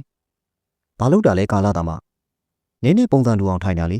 ။ဝါဖိုင်နေတဲ့ပုံစံနဲ့မုံဆိုးကြီးမုံခေါင်ထိုင်နေသလိုလိုက်ထိုင်နေတဲ့ကာလာတာမရဲ့ပုံစံကရည်စရာကောင်းလွန်းနေပါတယ်။နေပြန်တော့ကာလာတာမကာလာတာမကခေါင်းကိုခါရမ်းလိုက်ပါတယ်။ငါမပြန်သေးဘူးမုံခေါင်။ဘာလို့လဲ။ကာလာတာမကမုံဆိုးကြီးမုံခေါင်ကိုစိတ်စိတ်ကြည့်လာပါတယ်။နင်းကငါကူညီပေးရအောင်မယ်လေ။ကာလာတာမကသူ့ဘောစေတနာထားကြောင်းကိုသိရတဲ့အတွက်မုံဆိုးကြီးမုံခေါင်ကတော့ကျေနပ်သွားခဲ့ရပါတယ်။ငါဘာတွေဆက်ဖြစ်လာအောင်မသိတော့ပါဘူးကာလာတာမရဲ့။ငါရှိနေပါတယ်မုံခေါင်ရဲ့။နေပုံစံကြီးတဲ့နေငါကစိတ်ပြက်နေပြီကာလာတာမရဲ့။အိုးငါအရင်လိုပဲစွမ်းနိုင်တော့မှမုံခေါင်ရ။ကာလာတာမရဲ့အဖြေစကားအဆုံးမှာတော့မုံဆိုးကြီးမုံခေါင်ကကျေနပ်စွာနဲ့ပဲပြုံးလိုက်မိပါတယ်။အဲဒီအတွက်ကြောင့်ကာလာတာမကလည်းမုံဆိုးကြီးမုံခေါင်နီးတူပဲလိုက်လံလို့ပြုံးပါတယ်။ဒီတစ်ခေါက်အပြန်ခရီးမှာတော့မုံဆိုးကြီးမုံခေါင်တယောက်ဘာသားကောင်မှမရရှိခဲ့ပါ။မုံဆိုးကြီးမုံခေါင်ရဲ့စိတ်စီမှာချုပ်ထွေးနေတဲ့အတွေးတို့ကသာစိုးမိုးလို့ရှိနေပါတယ်။အိမ်ကိုပြန်ရောက်လာခဲ့တဲ့မြညိုကခင်မွန်းတယ်ကိုကြည့်ပြီးတခုခုထူးဆန်းနေကြောင်းကိုရိပ်မိသိရှိပါတယ်။မြညိုကသားကိုရှိလို့ခင်မွန်းတယ်ကိုခရီးဦးကြိုဆိုပါတယ်။အကိုမျက်နှာကောင်းမလားဘူး။တခုခုဖြစ်လာလို့လား။နည်းနည်းပင်ပန်းလာလို့ပါမြညိုရဲ့။ခင်မွန်းတယ်စီကတခါမှမကြားဘူးတဲ့စကားဖြစ်တာကြောင့်မြညိုအံ့အားသင့်သွားခဲ့ရပါတယ်။ဒါပေမဲ့ဆက်လက်ပြီးမေးမြန်းမှုမလုပ်ပါခင်မွန်းတယ်အနားယူဖို့အတွက်ကိုသာရှေ့ရှုလိုက်ပါတယ်။ဒါဖြင့်အကိုနားလေပေးပစ္စည်းတွေညညိုသိမ်းစီးပေးမယ်။ညညိုမုံဆိုးကြီးမုံခေါင်ကတနက်နဲ့ပလိုင်းကိုညညိုစီကမ်းပေးပြီးတားဖြစ်သူကိုတစ်ချက်နှမ်းချိုက်လို့အိမ်ထဲစီကိုဝင်ရောက်သွားခဲ့ပါတော့တယ်။မုံဆိုးကြီးရေရိုးမုံဆိုးကြီးညနေဆောင်ချိန်မှာအိမ်ရှိစီကဟစ်အော်တန်းကြောင့်ညညိုအပြင်ကိုထွက်ကြည့်လိုက်ပါတယ်။ရှမ်းဝါစီမှာကိုထူးနဲ့အတူသစိမ်းဧည့်သည်များရှိနေတာကိုမြင်ရတဲ့အခါညညိုအိမ်ထဲစီကိုတစ်ချက်ပြန်လှည့်လို့ကြည့်မိပါတယ်။မုံဆိုးကြီးမုံခေါင်ကအိမ်ရာစီမှာနှိမ့်ချိုက်စွာနဲ့အိပ်ပျော်နေသေးပါ။ကလေးကိုကောက်ရှိပြီးညညိုအပြင်ကိုထွက်လာခဲ့လိုက်ပါတယ်။ညညိုမုံဆိုးကြီးရှိလား။ကိုထူးကညညိုကိုစီးကြိုလို့မေးပါတယ်။အိတ်နေတဲ့ကိုထူးတော်လေးကပြန်လာပြီးတော့ပင်မတယ်လို့ပြောပြီးအိတ်နေတော့တာ။ဟုတ်လားဒီမှာလေမုံဆိုးကြီးစီကိုလင်းချမ်းမြို့ကဧည့်သည်တွေရောက်လာလို့ဧည့်သည်များက မျိုးပြနေလူဒန်းသားဖြစ်ကြောင်းသူတို့ရဲ့အသွင်အဆင်များကတက်သေးခံလို့နေပါတယ်။ညညိုရဲ့မျက်နှာစီမှာအားနာတဲ့အကျိန်များလွှမ်းသွားခဲ့ရပါတယ်။လင်းချမ်းကဆိုတော့အဝေးကြီးကလာခဲ့ရတာပဲ။အားနာလိုက်တာ။ညညိုကအားတုံအားနာစကားကိုဆိုလိုက်ပါတယ်။ကိုထူးကညညိုရဲ့စကားအရအရေးသုံးပါးကိုကောင်းစွာပဲနားလည်လိုက်လေပြီးသူ့ရဲ့ဧည့်သည်များကိုကြည့်လိုက်ခါမုံစိုးကြီးကတောထဲမှာတော်တော်ပင်ပန်းလာတာထင်တယ်။ကျုပ်တို့ရွာထဲကိုအယွန်သွားပြီးညနေလောက်မှပဲဒါမှမဟုတ်မနက်ဖြန်လောက်မှပြန်လာကြမယ်လေ။ရပါတယ်ဗျာရပါတယ်။ဧည့်သည်များကစကားပြောယဉ်ကျေးစွာနဲ့တုံ့ပြန်ပြောလာပါတယ်။ကိုထူးကမြညိုကိုကြည့်လိုက်ပါတယ်။ငါတို့ဆရာကိုလေးရဲ့မိတ်ဆွေတွေမြညိုရအရင်တခါမုံစိုးကြီးလိုက်လာတော့ကအကြောင်းကိုဆရာကိုလေးစီကပြန်ကြားတော့အတူတူတောလေဘူးကျင်တယ်ဆိုပြီးဒီကိုလိုက်လာကြတာပဲ။ကိုထူးပြောတာကမှန်ကန်ပါတယ်။ဧည့်သည်များကကျွန်းလုံးကွက်တာဝန်ခံဦးကိုလေးရဲ့မိတ်ဆွေများပဲဖြစ်ပါတယ်။တောပြည့်ရှင်အမှုကိုဝါသနာပါကြသူများဖြစ်ပြီးဦးကိုလေးစီကတဆင့်မုံစိုးကြီးမုံခေါင်ရဲ့အကြောင်းများကိုပြန်ကြားမိပြီးရောက်ရှိလာကြခြင်းဖြစ်ပါတယ်။ဒါအပြင်ကိုဦးတို့ကိုထူးတို့ရဲ့လောက်ကွက်အတွင်းပြောပြခဲ့ကြတဲ့တပွဲသားမုံစိုးကြီးရဲ့တထောင်တညပုံမြင်များအကြောင်းကြောင့်လည်းပါဝင်ပါတယ်။အော်ဟုတ်ကဲ့။ညညိုကခေါင်းကိုညှိလို့ပြောလိုက်ပါတယ်။အဲ့ဒီခါဧည့်သည်များထဲကတယောက်ကဟုတ်တယ်ငါနှမကြီးမုံစိုးကြီးအကြောင်းကိုကြားမိတော့အကိုကြီးတို့လည်းကြုံတော့ကြုံခဲ့မုံစိုးကြီးနဲ့အတူတောလေဘူးကျင်လာတာနဲ့ထွက်လာခဲ့ကြတာပဲဒီဘက်ကတော့ကိုထူးကမြို့အထိလာခေါ်ပေးတာပေါ့လေဟုတ်ကဲ့ရှင်ဟိုအကိုအိယာကနိုးလာရင်ညညိုလည်းအကျိုးအကြောင်းပြောပြထားပေးပါမယ်အေးကောင်းတယ်ငါနှမအော်ဒါနဲ့ငါနှမတို့အတွက်လက်ဆောင်ဝယ်လာတာတွေပေးအောင်မယ်ဧည့်သည်များကပြောဆူပဲသူတို့ရဲ့အထုပ်ပိုးများတွေကအဝေးအထည်တချို့နဲ့မုံပဲတည်စာတချို့ကိုထုတ်ယူပါတယ်ရောငါနှမအိုးပစ္စည်းတွေကများလိုက်တာအားနာစရာပါပဲညညိုလက်မခံပြရစေနဲ့ရှင်ညညိုကညင်းဆန်လိုက်ပါတယ်မဟုတ်တာပဲငါနှမရဲ့အကိုကြီးတို့ကခုတစ်ခေါက်ကစပြီးနောက်လဲပဲမုံစိုးကြီးစီကိုရောက်လာဖြစ်နေအောင်ပါရော့လက်ခံပါဗျာဟုတ်ပါတယ်ညညိုရဲ့စေတနာတန်တန်နဲ့မှုလက်ခံလိုက်ပါ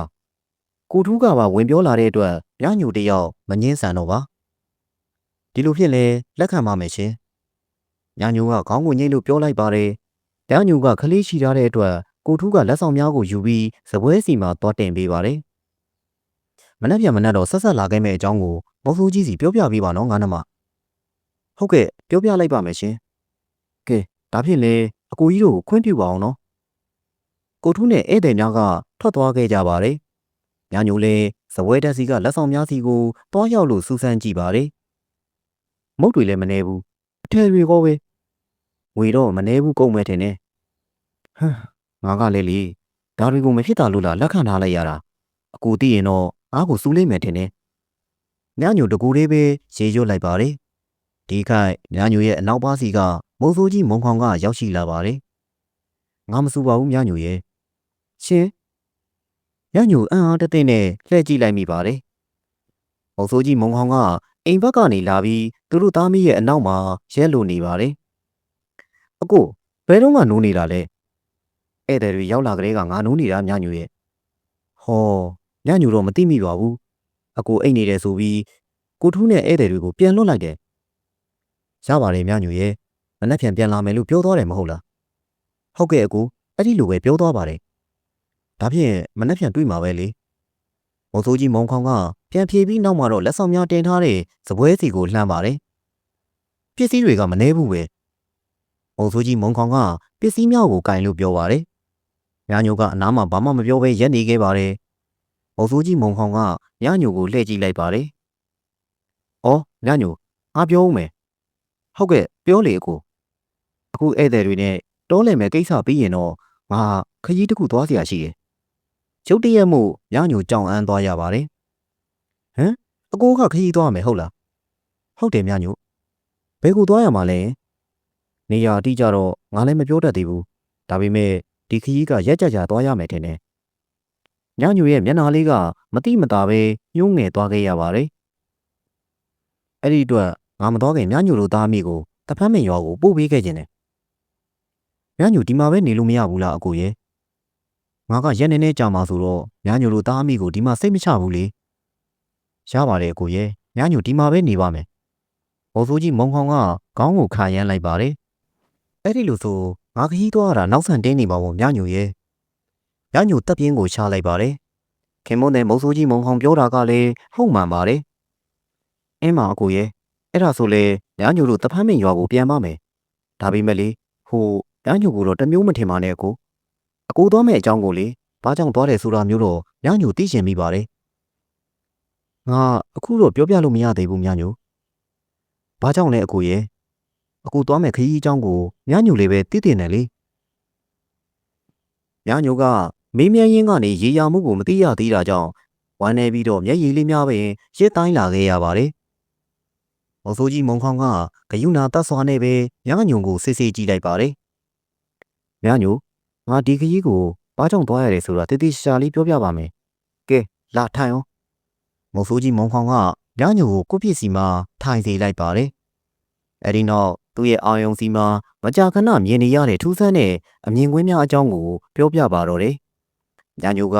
မုံဆိုးကြီးမုံခေါင်ပြောပြတာတွေကိုနားထောင်ပြီးတဲ့နောက်တပြင်းရှည်ကြီးကိုချလိုက်မိပါတယ်။အဲ့ဒီအရာတွေကိုမြင်လာတိုင်းငါစိတ်နဲ့ကိုယ်နဲ့ကမကတ်တလူပဲဖြစ်နေရတယ်ညညို။ဒါကြောင့်လေဒါတွေကိုမြင်နေရတာဘာကြောင့်လဲဆိုတာကိုငါသိမှဖြစ်တော့မယ်။ညညိုသိထားသလောက်အကိုကအဲ့ဒီလိုမျိုးနှင်းတောင်တွေရေခဲတောင်တွေဘက်ကိုတခါမှမသွားဘူးမဟုတ်လား။မုံဆိုးကြီးမုံခေါင်ကခေါင်းကိုညှိလိုက်ပါတယ်။ဟုတ်တယ်ညညို။ငါမွေးကလေးကအခုအချိန်ဒီဟောဒီရုံမကြီးထဲမှာပဲအဓိကတောလေခဲ့တာတခြားဆိုလို့အနေချင်းသွားဘူးတာတော့ရှိတယ်အခုညညိုတီးထားသလိုပဲရေခဲတောင်တို့ဘာလို့ဆိုတာကိုတော့တခါမှမရောက်ခဲ့ဘူးအခုကိုညညိုစိုးရင်လိုက်တာကိုရဲ့ဖြစ်နိုင်ရင်လေမသွားသရင်မဘူး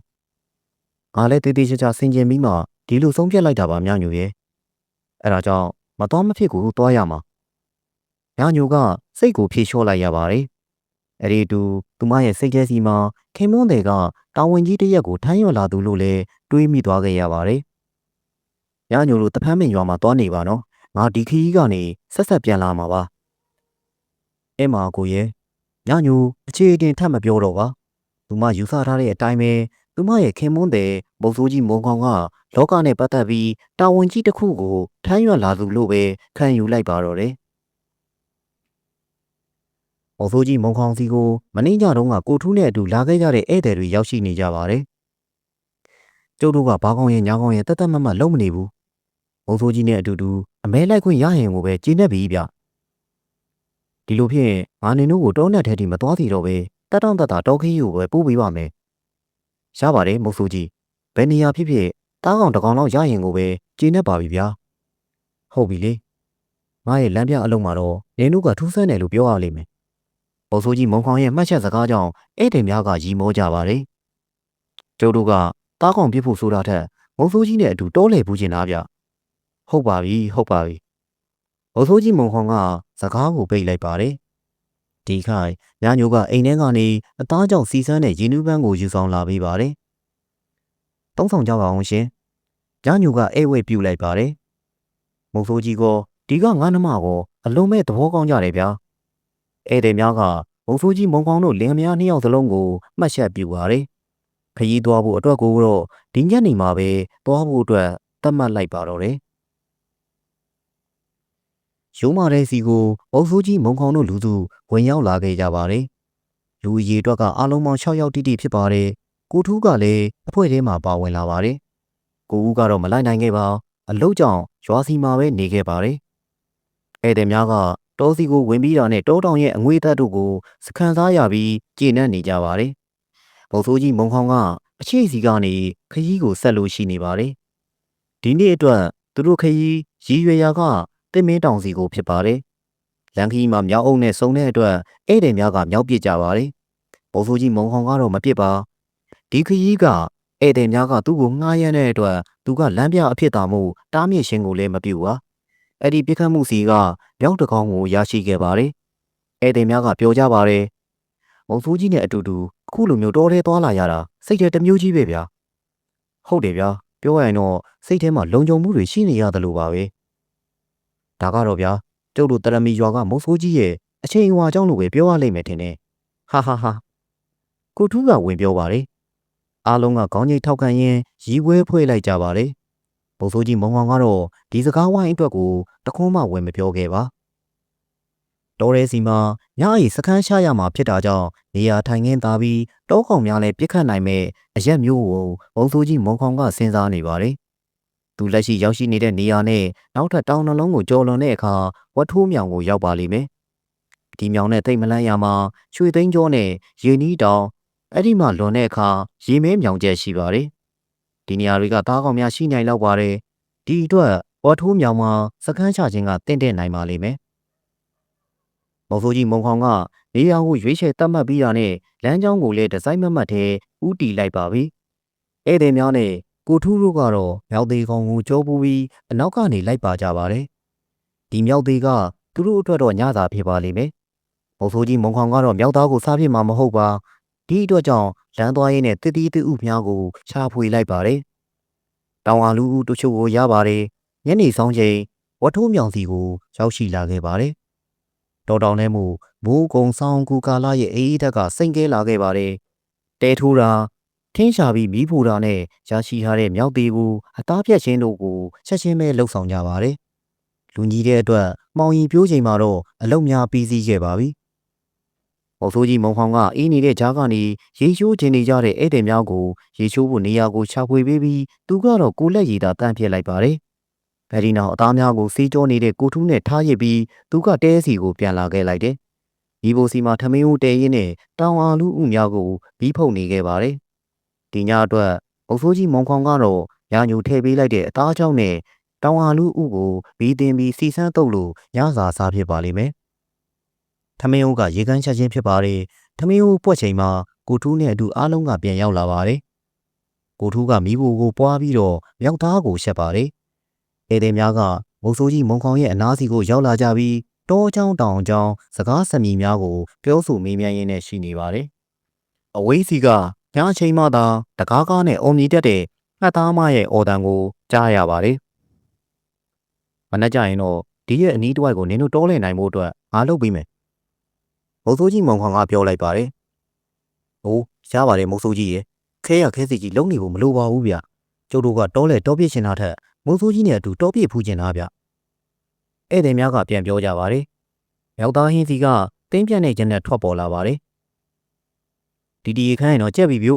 ။ကိုထူးကလှမ်းလို့អော်ပါတယ်။မကြားလိုက်ပါဘူး။ကိုထူးပြောတဲ့အတိုင်းပဲဟင်းကကြက်ပါပြီ။မလျုပ်သီးထည့်ထားတဲ့အတွက်အနှဲငယ်ဆက်ပါတယ်။ဟင်းကြက်ပြီးတဲ့နောက်မှာတော့ထမင်းများကိုခူးလို့ဝိုင်းဖွဲ့ပြီးစားတော့ကြပါတယ်။ဘုံဆိုးကြီးမုံခေါင်ကတော့မြောက်သားဟင်းကိုလုံးဝမတို့ထီခဲ့ပါ။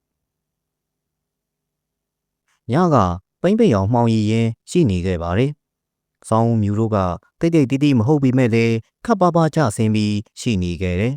။ဘုံဆိုးကြီးမုံခေါင်တို့လူစုကအိယာမဝင်ဖြစ်ကြသေးပါ။စကားသမီးများပြောပြနေကြပါတယ်။ဘုံဆိုးကြီးမုံခေါင်ရဲ့တောတွင်အတွေ့အကြုံများကိုဧည့်သည်များကမေးမြန်းရင်းရှိနေကြပါတယ်။ဘုံဆိုးကြီးမုံခေါင်ဘက်ကလည်းစိတ်လိုလက်ရပဲစပူတောင်စီကစင်ချိန်စာအကြောင်းကိုပြန်လဲလို့ပြောပြနေပါတယ်။ဧည့်သည်များတိုင်မကကိုထူးကလည်းပဲဒီအဖြစ်အပျက်ကိုမသိသေးသည်ဖြစ်တဲ့အတွက်နားထောင်ရင်တဲထိတ်ရင်ဖို့ပဲရှိနေခဲ့ပါတယ်။စင်သားကြီးစားတဲ့တောင်နှကားကြီးကစောကျော်နီရဲ့စင်ကြီးမဲလုံးကိုအမဲလိုက်ချိန်စင်ကြီးမဲလုံးဘက်ကနေစင်ထူးစန်းကြီးပေါက်စားကနဂါးကြီးကိုဝင်ရောက်တိုက်ခိုက်ချိန်ပေါက်စားကြီးနဲ့အကျိတ်နဲ့ရှိထားတဲ့နဂါးကြီးရဲ့တိုက်ပွဲစတဲ့အခိုက်အတန့်များကနားထောင်သူအားလုံးကိုအသက်ရှူဖို့အတွက်မေ့လျော့လို့နေသေးပါတယ်။ဒီတော့ကအဖြစ်အပျက်ပြီးတော့မုံမခတောင်စီကထူးဆန်းတဲ့အချစ်ဇလန်တစ်ခုကိုငါကြုံခဲ့ရပြန်တယ်။ဘုံဆိုးကြီးကြုံခဲ့ရတာတွေကစမ်းကြင်မှုတွေအများသားပါပဲဗျာ။ကျုပ်တို့တော့တကယ်စိတ်ဝင်စားမိတယ်။ဖြစ်နိုင်ရင်လေဒါမျိုးအဖြစ်အပျက်ကိုမုံဆိုးကြီးနဲ့အတူကိုယ်တိုင်ကိုကြဖြတ်တန်းပူးကျင်သေးတာဗျ။အေးဒါကတော့အခွင့်ရှိရင်ကြုံမှာပါပဲလေ။ရှိမယ်ဆိုတာယုံကြည်ပါလေဗျာ။ဧည့်သည်၄ယောက်အနက်ကိုရှိဝင်းကပြောပါတယ်။ကျန်တဲ့၃ယောက်နဲ့ကိုထူးကတော့ကိုရှိဝင်းရဲ့စကားကိုခေါင်းညိတ်လို့ထောက်ခံပါတယ်။ကဲဟုတ်ပါပြီ။အခုနေတော့ဒီညအတွက်ညင်းနေလာပြီ။နင်တို့နားကြတော့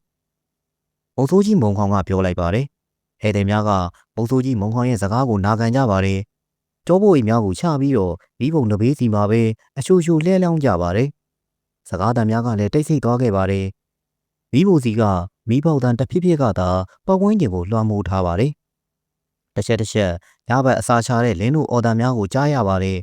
မုတ်ဆိုးကြီးမုံခေါင်ကမကြခင်သူသွားရမယ့်ခရီးအတွက်ကိုတွေးတောရင်းနဲ့ခဏကြာထိုင်နေမိခဲ့ပါတယ်။အဲဒီလိုရှိနေကတစ်ဖက်တောင်ကျောစီကတောက်ပလွန်းနဲ့အလင်းတစ်ချက်ဖြတ်ခနဲလက်သွားတာကိုမြင်လိုက်ရပါတယ်။အလင်းရောင်ကအသက်တစ်ချိုက်စားသာကြာပြီးနောက်ပြန်လည်လို့ပျောက်ကွယ်သွားခဲ့တယ်။မုတ်ဆိုးကြီးမုံခေါင်ကအဲ့ဒီလင်းကိုမြင်လိုက်ပြီးတော့စိတ်ထဲမှာပြဿနာတစ်ခုခုတော့ရှိနေပြီဆိုတာကိုသိမိလိုက်ပါတယ်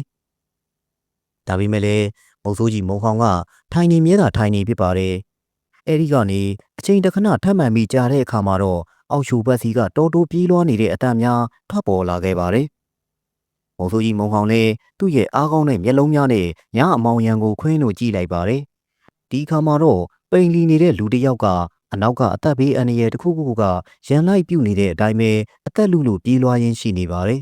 ။ဒီချိန်မှာတော့မုံဆိုးကြီးမုံခေါင်လည်းထိုင်ရာကနေထားရက်လိုက်ပါတယ်။အဲ့ဒီနောက်တနက်ကိုဆွဲပြီးနေရာစီကနေပိန်လီနေတဲ့လူရှိရာစီကိုကူညီပေးနိုင်မှုအတွက်ပြေးထွက်ခဲ့ပါတယ်။မုံဆိုးကြီးမုံခေါင်အခုလိုပြေးထွက်ခဲ့တာကိုအိတ်ဆက်နေကြတဲ့ကြံသူများကတော့မသိနိုင်ခဲ့ကြပါ။ပိန်လီနေတဲ့လူကအချိန်ချင်းလဲပြူအချိန်ချင်းပြန်ထရင်ညဘက်တော်တွင်ခရီးချမ်းကိုဖျက်တမ်းပြေးလွှားနေပါတယ်။ဒီချိန်မှာတော့အဲ့ဒီသူကလဲကျသွားပြီးနောက်မှာတော်တော်နဲ့ပြန်မထနိုင်တော့ပါ။မုံဆိုးကြီးမုံခေါင်ကအဲ့ဒီသူရဲ့အနားကိုပြေးသွားပြီးတွဲထူဖို့အတွက်အနီးကလှမ်းလိုက်ပါတယ်။ခမ ्या ကဘာတူလဲ။ပိန်လီနေတဲ့လူက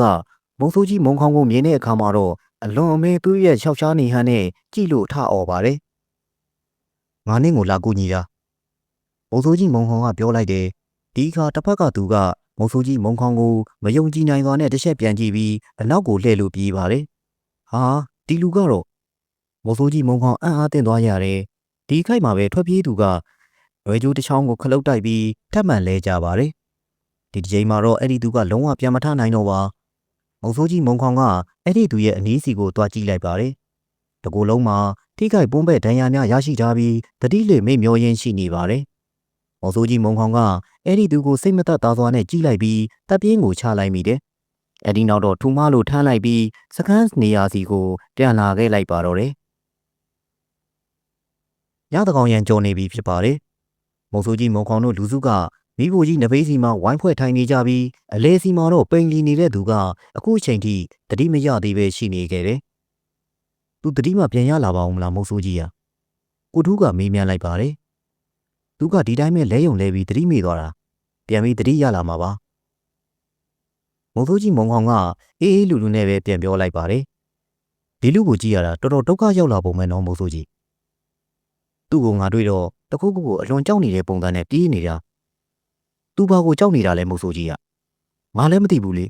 ။မုံဆိုးကြီးသူ့ကိုတွေ့ချိန်တုန်းကဘာမှမတွေ့ခဲ့ဘူးလား။မုံဆိုးကြီးမုံခေါင်ကခေါင်းကိုခါရမ်းလိုက်ပါတယ်။ဒီခိုက်မှာပဲတတိမေ့နေတဲ့ပိန်လီနေတဲ့သူကတတိပြန်ရလာပါတယ်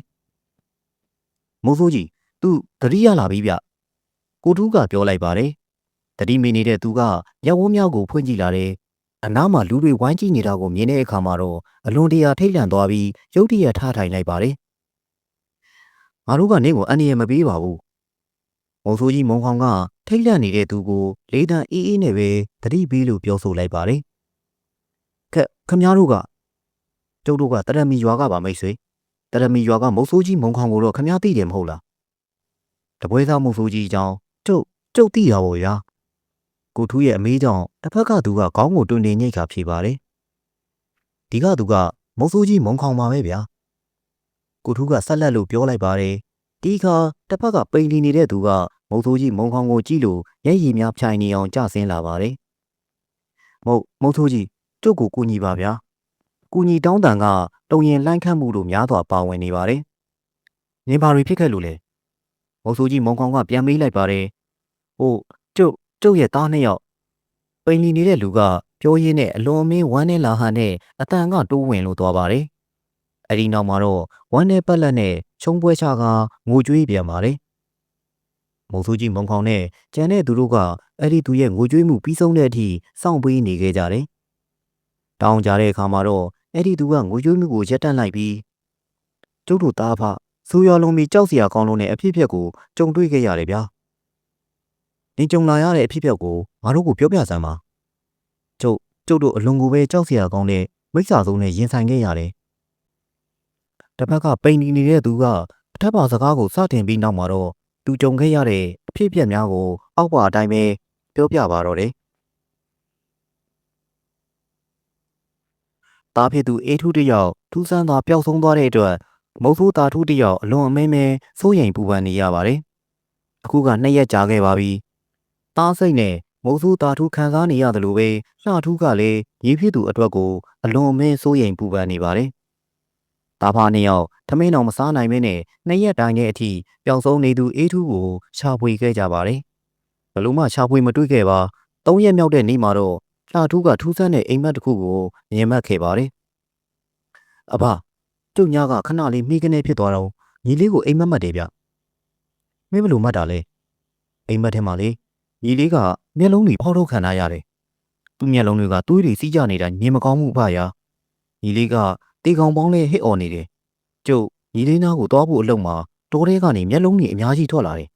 ။အဲ့ဒီမျက်လုံးတွေကကျုပ်ကိုဖမ်းမှုအနောက်ကနေလိုက်ကြတယ်။ကျုပ်ပြေးရင်လွှားရင်းနဲ့အိမ်မက်ကနေလန့်နိုးလာရတယ်အဘ။မင်းစိတ်ဆွဲလန်းလို့မှတ်တာနေမှာပါကွာ။မုံစိုးတာထူးကပေါ့တန်တန်ပဲပြန်ပြောလိုက်ပါတယ်။လှထူးကခေါင်းကိုခါရမ်းလိုက်ပါတယ်။မဟုတ်ဘူးအဘ။အိမ်မက်ကြီးကတကယ်ဖြစ်နေတယ်လို့ပဲစင်းစင်းကြီးဗျ။ကျုပ်ညီလေးကိုစိတ်ပူလိုက်တာဗျာ။ဒီတုန်းကလှထူးရဲ့အိမ်မက်ကိုမုံစိုးတာထူးဘက်ကစိတ်ဆွဲလန်းမှုကြောင့်မြင်မှတ်တယ်လို့ပဲအလွယ်တကူထင်ခဲ့မိပါတယ်။ဒါပေမဲ့လည်းအဲ့ဒီကနေ2 ရက်တိုင်တဲ့အခါအေးထူးကိုရှာဖွေနေရင်းကလှထူးကလည်းပျောက်ရှင်းမလားပျောက်သွားခဲ့ပါတယ်။မုံစိုးတာထူးတယောက်ယူမတက်ဖြစ်ရပါပြီ။သား2 ယောက်မပါပဲသူတိုးထဲကနေမပြန်လို့ပါ။သား2 ယောက်ကိုတွေ့အောင်ရှာဖို့အတွက်မုံစိုးတာထူးအစွမ်းကုန်ပဲကြိုးစားပါတယ်။ရှာရင်ဖွေရင်တောကောင်များကိုပြစ်ခတ်ပြီးတောတောင်ကိုပါတာတယ်။ပါလာတဲ့ဆံများကိုချက်ပြီးခေါ်စာကျွေးလို့လေတောတောင်အဆောင်ချောင်းများကိုတောင်းပန်တိုးရှိုးပါတယ်။ဒါပေမဲ့အเจ้าကထူးမလာပါ။ဒီလိုနဲ့9 ရက်ကြာပြီးချိန်မှာတော့မုံစိုးတာထူးတယောက်အလွန်အမင်းရှီကုံလက်ပန်းကြပြီဖြစ်တဲ့အတွက်အိယာထဲမှာပုံလဲပါတော့တယ်။ထမင်းလည်းမချက်နိုင်ဟင်းလည်းမချက်နိုင်ဖြစ်တဲ့အတွက်အစားအသောက်ကစိုးစင်းတော်မှမဝင်ပါ။အဲ့ဒီညမှာတော့အဖျားတွေလည်းရုတ်တရက်ပဲတက်လာခဲ့ရပါတယ်။အဖျားတက်နေချိန်ကြောက်မက်ဖွယ်ရာကောင်းလွန်းတဲ့အိမ်မက်တစ်ခုကိုလည်းမြင်မှတ်ပါတယ်။အဲ့ဒီအိမ်မက်ကတော့လွန်ခဲ့တဲ့ရက်ကလှထူးပြောခဲ့မှုတဲ့အိမ်မက်နဲ့ဆင်တူပါတယ်။အိမ်မက်ထဲမှာသား2 ယောက်လုံးကမျက်လုံးများဖောက်ထုတ်ခံထားရပြီးသွေးများကလည်းမျက်လုံးအိမ်နေရာစီကကျဆင်းကရှိနေပါတယ်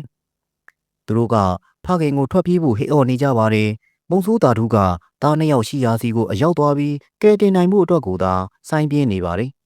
။အဘပြီးတော့ကျုပ်တို့ကိုထားခဲ့။လှထူးတို့ညီအကိုက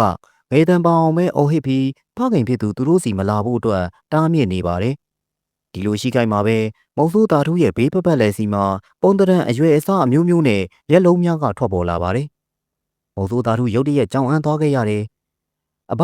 ပြေးတော့အေးထူးနဲ့လှထူးကဖခင်ဖြစ်သူအပေါ်ကြားရောက်လာတော့မယ်အန်ဒီရဲကိုကြိုတိနေဟန်ရှိပါတယ်။ကြောင်အန်းလို့ရက်နေတဲ့ဖခင်ဖြစ်သူကိုပြေးဖို့အတွက်ထပ်မံတိုက်တွန်းတဲ့အပြင်သူတို့ကိုယ်တိုင်ကလည်းရက်နေကြရာကနေစံတဝါဝါနဲ့ရက်လုံးများရှိရာစီကိုရုံးရင်းဆန်ကတ်တိုးဝင်ကြပါတယ်။မုံဆိုးတာထူးကအခုချိန်ကြီးတား2 ယောက်ကိုကယ်တင်ဖို့အတွက်သာစိတ်ကရှိနေခဲ့ပါသေးတယ်။ဒီခိုင်မှာပဲပတ်ဝန်းကျင်မှာရှိတဲ့မျက်လုံးကြီးများကပါဇက်ကြီးတစ်ခုအသွင်ကိုရုပ်ရှိပြောင်းလဲသွားပါတယ်။အဲ့ဒီပါဇက်ကြီးကအေးထူးနဲ့လှထူးကိုကိုက်ဝါစားတော့ပစ်ပါပြီ။သားမုံဆိုးတာထူးအဲ့ဒီနေရာမှာနေမဲ့အိမ်မက်ကနေလန့်နိုးလာရပါတယ်။အိမ်မက်ကနိုးပေမဲ့လည်းတကူလုံးကရွှေးများနဲ့စိုးနစ်လို့ရှိနေပါတယ်။ညအချိန်ပတ်ဝန်းကျင်ကထူဆန်းလွန်းသွားနေပဲပိုးကောင်တန်လေတိုးတန်တော့မကြားရတော့အောင်ပဲတိတ်ဆိတ်လို့ရှိနေပါတယ်။အဲဒီကနေနောက်တစ်ရက်မှာတော့မုံဆိုးတာထူးကထူဆန်းလွန်းတဲ့အဖြစ်ရများကိုလက်တွေ့ကြုံဆုံလာရပါတယ်။ဘယ်နေရာကိုကြည့်မျက်လုံးများကိုမြင်နေရတယ်။အဲ့ဒီမျက်လုံးများကတပင်တိတ်ရွက်ရေပြင်စတဲ့သူ့ပတ်ဝန်းကျင်မှာရှိတဲ့နေရာတိုင်းမှာရှိနေပြီးတော့သူ့ကိုစားမတက်ဝါမတက်ကြည့်နေခဲ့ပါတယ်။အစာပိုင်းမှာမုံဆိုးတာထူးကဒီမျက်လုံးတွေကိုဒူးလေးနဲ့ပြစ်ခတ်ပါတယ်။ထိရောက်မှုမရှိပါ။မျက်လုံးများကမကြမီမှာတော့အိမ်မက်ထဲကအတိုင်းပဲပါဇက်ကြီးအသွင်ပြောင်းလို့မုံဆိုးတာထူးကတက်ဖြတ်စားတော့ပါတော့မယ်။ဒါကိုမုံဆိုးတာထူးကကောင်းကောင်းကြီးသိနေပါတယ်။ဒါကြောင့်နောက်ပိုင်းမှာတော့မုံဆိုးတာထူးကမျက်လုံးများကိုမြင်တာနဲ့အချိန်တိုင်းကြီးလန့်သာစားနေရတဲ့အခိုက်အတန့်မျိုးကိုဖျက်ဆီးနေရပါတော့တယ်။ထူဆန်းတာကတော့ သူကဘလောက်ပဲပြေးစေကမူဒီတော့ဒီတောင်စီကလွတ်မြောက်မှုကိုမရရှိနိုင်ခဲ့ပါပိန်လီနေတဲ့လူကသူပြောပြနေတဲ့အကြောင်းအရာများကိုရက်တန်းလိုက်ပါတယ်သူပြောပြခဲ့တဲ့စကားများအရသူ့ရဲ့နာမည်ကမုတ်ဆိုးတာထူးဖြစ်ကြောင်းကိုသိကြရပါတယ်သူ့ရဲ့သားနှစ်ယောက်တောထဲမှာပျောက်ဆုံးနေတာကိုလည်းသိကြရပါတယ်အဲ့ဒီပျောက်ဆုံးနေတဲ့သားနှစ်ယောက်ကိုရှာရင်းဖွေရင်းနဲ့သူကိုယ်တိုင်ကလည်းဒုက္ခများနဲ့ကြုံဆုံကတောတောင်တွင်းမှာငတ်ပြတ်ပြေးလွှားရင်းရှိနေကြရကြောင်းသိရပြန်ပါတယ်။အဲဒီလိုပြေးနေရတာဘလောက်ကြာပြီလဲဆိုတာတော့မသိပါ။အခုလောက်ထိပိန်လီနေပြီးမတိဆုံးသေးပဲနဲ့အသက်ရှင်နေခြင်းကိုတွက်ကြည့်ခြင်းအပြင်တော့ရက်အပိုင်းရတစ်ခုတော့မနှဲကြာနေမှသိကြပါတယ်။မုံဆိုးကြီးနင်းကတပွဲသားမုံဆိုးကြီးမုံခေါင်းဆိုရင်ငါ့ကိုကူညီပေးပါ။အယိုးပေါ်ရေးတင်ပိန်လီနေတဲ့မုံဆိုးသားထူးကအကူအညီတောင်းခံလာပါတယ်။မုံဆိုးကြီးသူကတကယ်ပြောနေတာလားသူပြောတာတွေကမဖြစ်နိုင်ဘူးနော်ကျုပ်တော့အဲ့ဒီလိုထင်တယ်ဒီလူစိတ်မနှံ့တော့ဘူးကိုရှိဝင်းကမုံဆိုးကြီးမုံခေါင်ရဲ့အနားကိုကပ်ပြီးပြောပါတယ်သူ့အမှန်တွေပြောနေတာကိုငါယုံတယ်ငါသူ့ကိုကူညီရမယ်ဖြစ်ပါမလားမုံဆိုးကြီးရဲ့ကိုရှိဝင်းကထပ်မံလို့မေးမြန်းပါတယ်မုံဆိုးကြီးမုံခေါင်ကကိုရှိဝင်းကိုစိတ်စိဆိုင်နိုင်ပဲကြည့်လိုက်ပါတယ်ဒီဖြစ်ရက်ကငါနေတို့ကိုပြောပြခဲ့တဲ့မုံမခတောင်လိုစင်ကိုစားတဲ့တောင်နဂါးကြီးလိုအဖြစ်ပြက်မျိုးပဲကိုရှိဝင်းဘာမှစက်မပြောတော့ပါမုံဆိုးကြီးမုံခေါင်ကမုံဆိုးတာထူးကိုကြည့်လိုက်ပါတယ်တာထူးငါနင့်ကိုကူညီမယ်အခုညကိုပဲငါဒီကိစ္စကိုဖြေရှင်းကူပေးမယ်ကူညီပါမုံဆိုးကြီးရဲ့ကျုပ်သားတွေကိုလည်းရအောင်ကယ်ပေးပါမုံဆိုးကြီးမုံခေါင်ကတပ်ပြင်းကိုချလိုက်ပါတယ်နင့်သားတွေကတော့ဘလို့အချင်းနေရှိတယ်ဆိုတာငါသိချာမသိတော့အာမမခံနိုင်ဘူးနင့်ကိုတော့ဒီဒုက္ခကနေလွတ်အောင်လို့ငါကယ်တင်ပေးနိုင်တယ်တာဝန်လည်းယူပါတယ်ကျုပ်သားတွေကိုတော့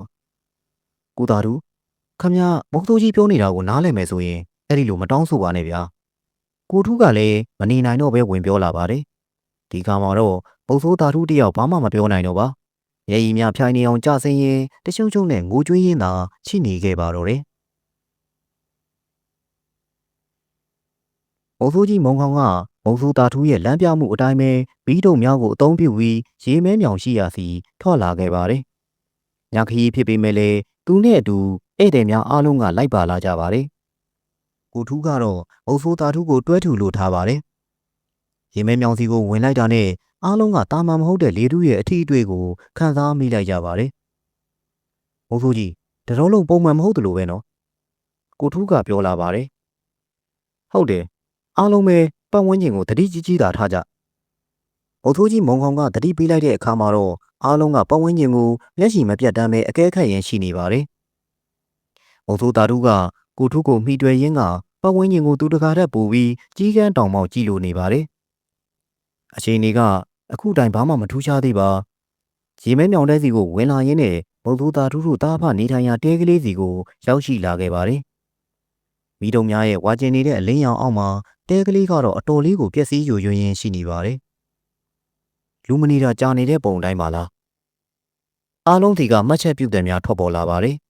အုပ်စိုးကြီးမုံခေါင်ကတဲကိုကြည့်ရင်းကအရှိနေတစ်ခုခုကိုသဘောပေါက်မိတယ်လို့ရှိလာရတယ်။ကိုထုမုံဆိုးတာထူးကိုတွဲထူထားတဲ့ကိုထုကိုမုံဆိုးကြီးမုံခေါင်ကခေါ်လိုက်ပါတယ်။ဒါမုံဆိုးကြီးသူ့ကိုတစ်ပင်မှာမိထားလိုက်။ဖြစ်ပါမလားမုံဆိုးကြီးသူလဲဝါလိမ့်မယ်ထင်တယ်။ဖြစ်တယ်။ငါနင်းကိုခိုင်းရရှိလို့သူ့ကိုမိထားလိုက်ပါ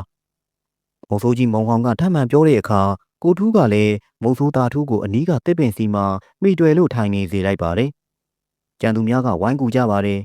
။ကျုပ်ဒီတစ်ပင်တွေကိုမမိထားပြရစီနဲ့ဗျာ။မုံဆိုးတာထူးကတနာစပွဲကောင်းလွန်းစွာနဲ့တောင်းပန်လာပါတယ်။ငါသူ့ကိုခိုင်းကြရရှိလို့ပါခဏပါပဲ။မုံဆိုးကြီးမုံခေါင်ကထပ်ပြီးပြောပေမဲ့လည်းမုံဆိုးတာထူးကတော့အကြောက်ကန်ဖြစ်သွားပါတယ်။ကျုပ်ကြောက်လို့ပါဗျာ။ဒီတစ်ပင်တွေမှာမျက်လုံးတွေရှိရဲ့ဗျ။ကိုထူးသူ့ကိုထားလိုက်တော့မုံဆိုးကြီးမုံခေါင်ကမုံဆိုးတာထူးကိုဘာမှမပြောတော့ဘဲကိုထူးကိုတိုက်ရိုက်ပြောလိုက်ပါတယ်ကိုထူးကလည်းမုံဆိုးကြီးမုံခေါင်ရဲ့စကားကိုနားခံပါတယ်မုံဆိုးတာထူးကိုထားရစ်ပြီးအနောက်ကိုဆုတ်လာခဲ့ပါတယ်နင်တို့အားလုံးတဲကိုပတ်ကြည့်ကြပါတခုခုတွေ့ရင်ငါ့ကိုပြောမုံဆိုးကြီးမုံခေါင်ကပြောလိုက်တယ်အားလုံးကတဲကိုလှည့်ပတ်ကြည့်ဖို့ထွက်သွားကြပါတယ်ဒါကြောင့်တပင်ကိုပြီးပြီးအာရင်ရှိနေစွာနဲ့ထိုင်နေတဲ့မုံဆိုးတာထူးရဲ့အနားစီမှာတဦးတယောက်မှမရှိတော့ပါ ဒီခိုက်မှာပဲမုံဆိုးကြီးမုံခေါင်ကတနက်ကိုကြောက်ခနဲ့ကြီးထိုးပြီးမုံဆိုးတာထုကိုချိန်ရွယ်လိုက်ပါတယ်။နေပေအထိဟန်ဆောင်နေဦးမှလည်းမျက်လုံးစားမိတ်စာငါမဟုတ်ဘူး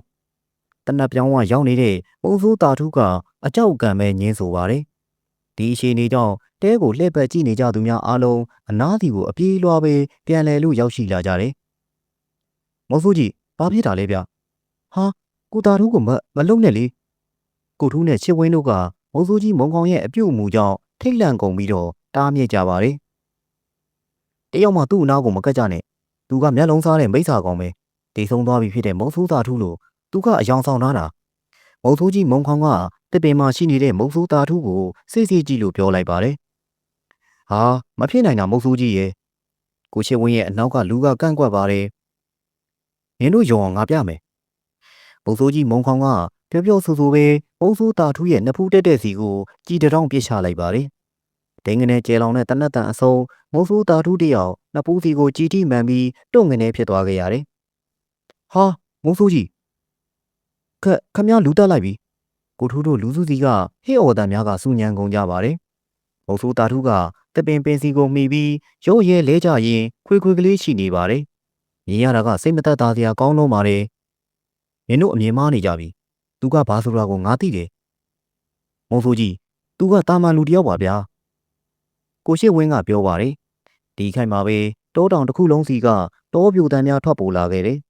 မုံဆိုးကြီးမုံခေါင်ကဒီအရှိနေကြောင့်တစ်ချက်ပြုံးလိုက်ပါတယ်။အဲဒီနောက်တနက်ကိုနောက်တစ်ချိန်ကြည်ထိုးပြီးမုံဆိုးတာထုစီ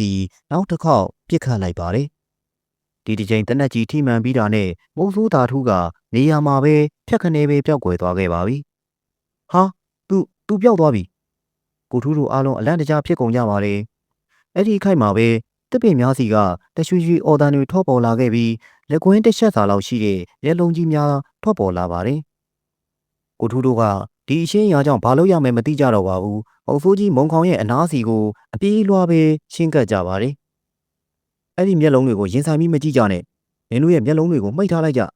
။မုံဆိုးကြီးမုံခေါင်ကသတိပေးလိုက်တယ်။ကိုထူးတို့အားလုံးလည်းကြောက်စိတ်နဲ့တုန်ရီနေကြပြီးလက်လုံးများကိုမှိတ်ထားလိုက်ကြပါတယ်။မုံဆိုးကြီးမုံခေါင်ကတပင်များစီကိုကြည့်ပြီးသူ့ရဲ့တစီမျက်လုံးကိုဖွင့်လှစ်လိုက်ပါတယ်။ဒီအခါမှာတော့တပင်များရဲ့ပင်စီတွေကိုတပင်ကနေတပင်ထိုးပေါက်ကူးလူပြီးပြေးလွှားနေတဲ့လူလိုမြောက်လိုအရက်9ပေခန့်ရှိတဲ့မိစ္ဆာကိုမြင်လိုက်ရပါတယ်။တနက်နဲ့ပြစ်ခတ်လိုက်ပါတယ်။တစ်ချက်နှစ်ချက်သုံးချက်လေးချက်မြောက်ပြစ်ချက်ကတော့ကြီးပြန်ကိုအသုံးပြုပြီးပြစ်ခတ်လိုက်ပါတယ်။အဲ့ဒီပြစ်ချက်က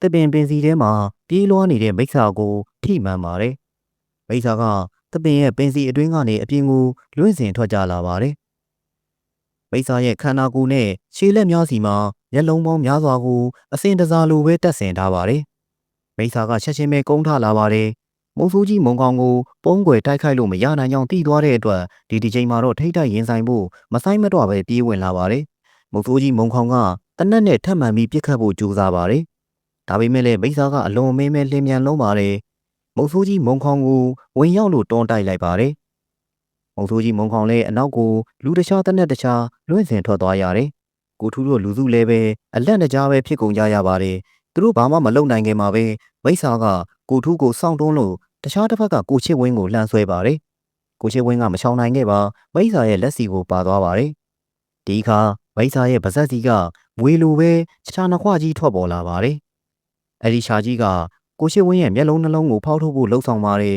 ။တစ်ဖက်မှာလည်းမုံဆိုးကြီးမုံခေါင်ကလွင့်စင်ထွက်ကြသွားတဲ့တနက်ကိုလိုက်ချကြည့်ပါတယ်။တနက်ကဘဲစီကိုကြားတယ်မသိဘယ်လိုမှမတွေ့ပါဒီခိုင်မှာပဲကိုချစ်ဝင်းရဲ့အော်တန်ကထွက်ပေါ်လာပါတယ်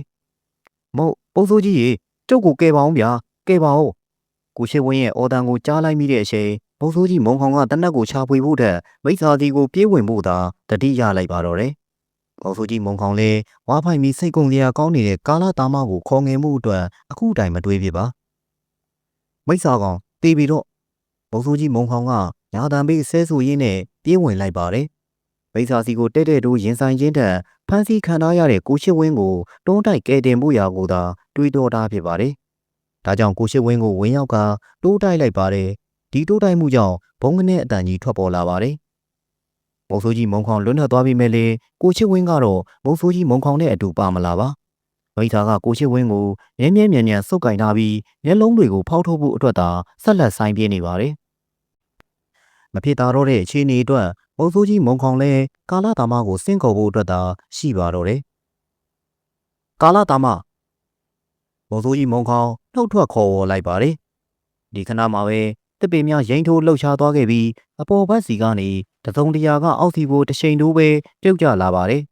ကာလာတာမပဲဖြစ်ပါတယ်ဒါပေမဲ့လေဝိုင်းဖိုင်မီအလေးချိန်များနေတဲ့ကာလာတာမကပုံမှန်အတိုင်းပေါ့ပေါ့ပါပါလှစ်ခနဲဖြက်ခနဲရောက်ရှိလာခြင်းမျိုးမဟုတ်ပါဖယူပရဲနဲ့ပြုတ်ကျလာခြင်းမျိုးသာဖြစ်ပါတယ်အဲ့ဒီလိုပြုတ်ကျလာခြင်းကကံကောင်းခဲ့ပါတယ်ကာလာတာမကမျက်လုံးစားမိစ္ဆာရဲ့အပေါ်တက်တဲ့စီကိုပြုတ်ကျလာခြင်းကြောင့်ပဲဖြစ်ပါတယ်ဘုံကနေကျေလောင်တဲ့အတန်နဲ့အတူရေပြင်ကတုံဟီးသွားခဲ့ပြီးဖုံကိုးဖုံငွေများကလည်းအလုံးလိုက်ထလာလို့ပဝန်းကျင်ကိုလွှမ်းခြုံသွားခဲ့ပါတယ်